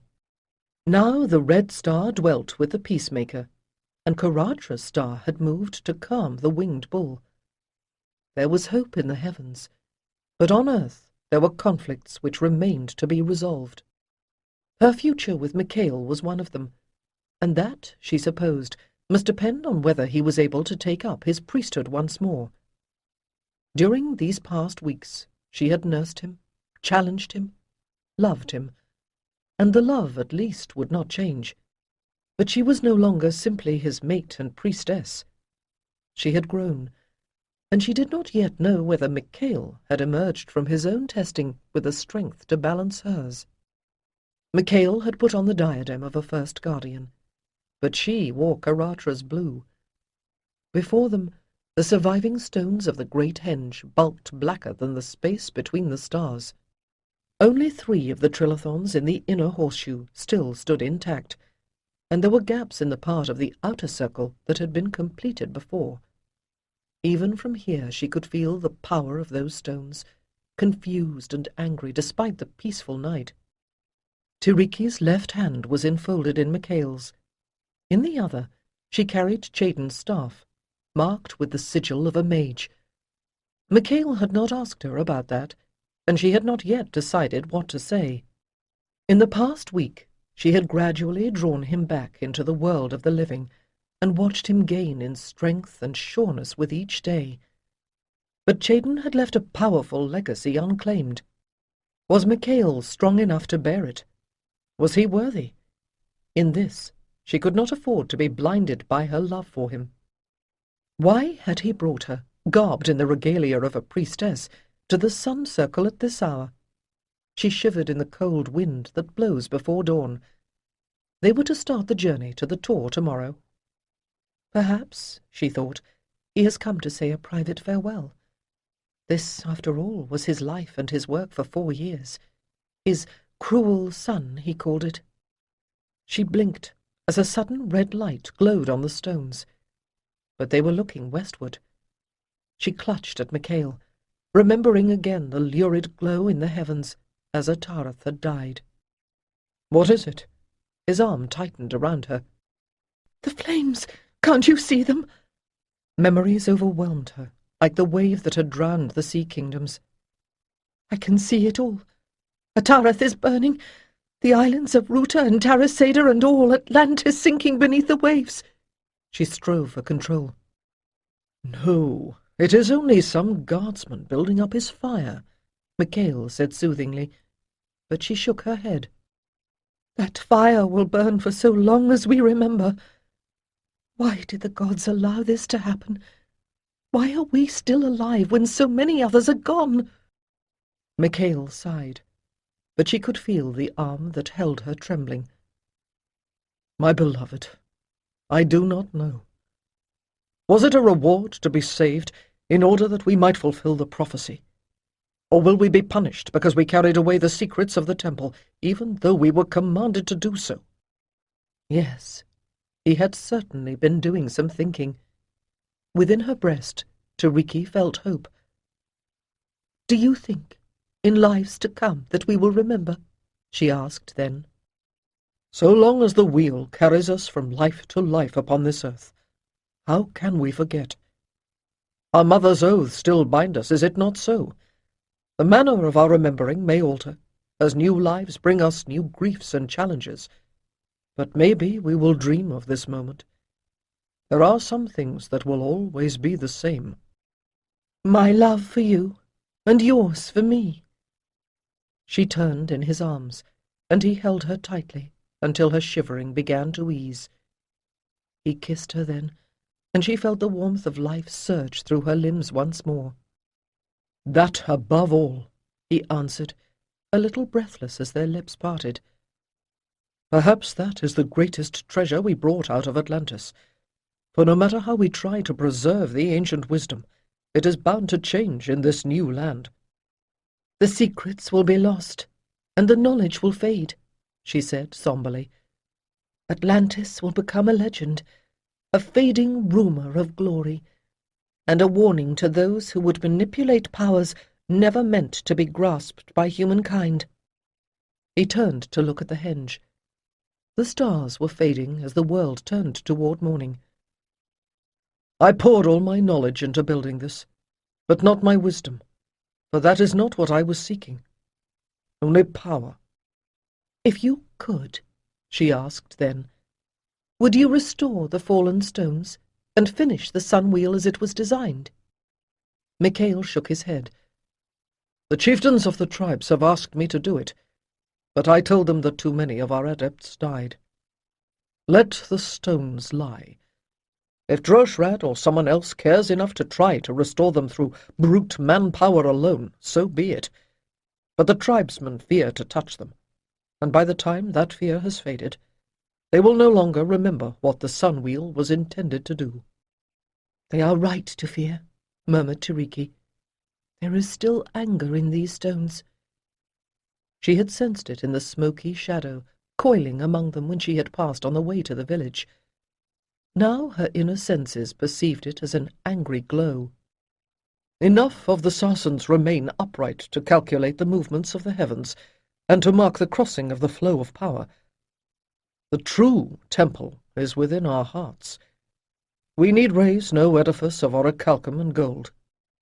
"It is not only our love for each other that will bind us," Tiriki said then, "but our love for this land.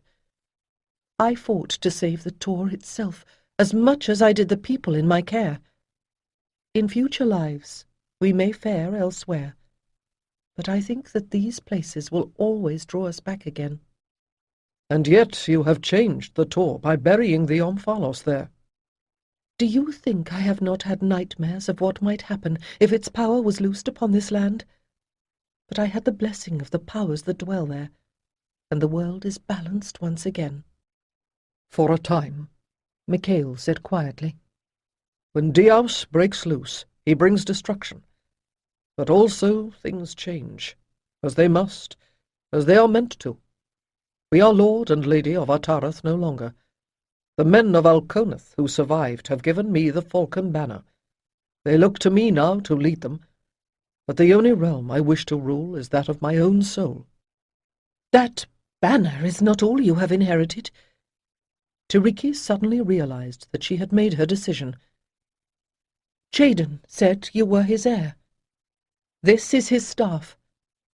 She held it out, and after a moment of wonder, he took it in his hand. "It's curious," she went on. "I think I told you the marsh folk call me Morgan, the woman from the sea. But they called Jaden Sunhawk, or sometimes Merlin. Both are names for the native falcon." "I used to dream that Jaden was instructing me," Micail said in a shaken voice. He turned to look once more at the stones. "Watch and bear witness, Tiriki. Now I know why I had to come here, and what I must do. When we sang, we left a residue of power in the circle. I must sing the stones back to stillness, or there will never be peace in this land." She wanted to protest, to haul him away from the angry energies that pulsed through those broken stones. But as a priestess, She knew that what he said was true, and as a priest it was his duty to heal where he had harmed, if he could. And so she watched, trembling as he moved past the fallen Sarsens and into the circle. With all her senses focused upon it, she could both see and feel the turgid red glimmer that pulsed uneasily from stone to stone. She swayed, wondering how he could bear the red heat, staying upright herself only by grounding into the earth below. Micail's tall shape was a pale blur, as the Sarsens responded to his presence like coals wakened in the wind. Would he be able to master them? Instinctively, Tiriki lifted her arms, drawing up power from the ground she stood on, channeling it toward him through the palms of her hands. Tiriki could see that he was singing. "Be still," her heart cried to the stones. "Be at peace. Find balance and rest." Micail continued to pace among them, leaning on Chadon's carven staff. But whether because of his song or her prayer, the pulsing glow was not dimming but changing, from angry red to sullen gold, which only slowly faded from sight. By the time he had finished, the sky was growing pale. Tiriki quivered from the cold, but as he walked back toward her, Micail was radiant with the heat of rightly used power. "It is done," he said softly, warming her hands between his own. "Now the ring will anchor the lines of power as it was meant to, and mark the wheel of the seasons. A day will come when people will forget, and this will be no more than a ring of ancient stones. But I will remember what we did here, and I will come back to you, beloved, through life and beyond life. That I swear." "In the name of the goddess, I swear the same to you. For you have returned to me already, my love," her heart added silently. "Both of us have won our victory." "Look," he said then, pointing across the ring toward the short southeastern stone. The plain was dark, the earth still covered by night's veil, but in the eastern sky the new day was coming, rose-pink shading to a refulgent gold. It was not like fire at all, Tiriki realized, but rather like the blossoming of a flower, whose rosy reflection brought sudden life to the great Sarsens. "Behold, Manoa comes, robed in light." "Ni-Terat is made fertile in his embrace," Tiriki answered him. The words were ancient, but she had never truly understood their meaning until now. "Hail, Lord of the Day!" "Hail, Dark Mother!" A line of brightness flared along the horizon, light washed across the world, and suddenly the dim earth was robed in glowing green. "Hail, Lady of Life!" they cried together as that radiance bloomed, and the daughter of Ni-Terat and Manoa arose and blessed them with the first sunlight of Midsummer Day. This concludes Ancestors of Avalon. Please visit our website www.tantor.com for more information on our growing library of unabridged audiobooks and to take advantage of special offers, or call toll-free 877-7-TANTOR to request a catalogue.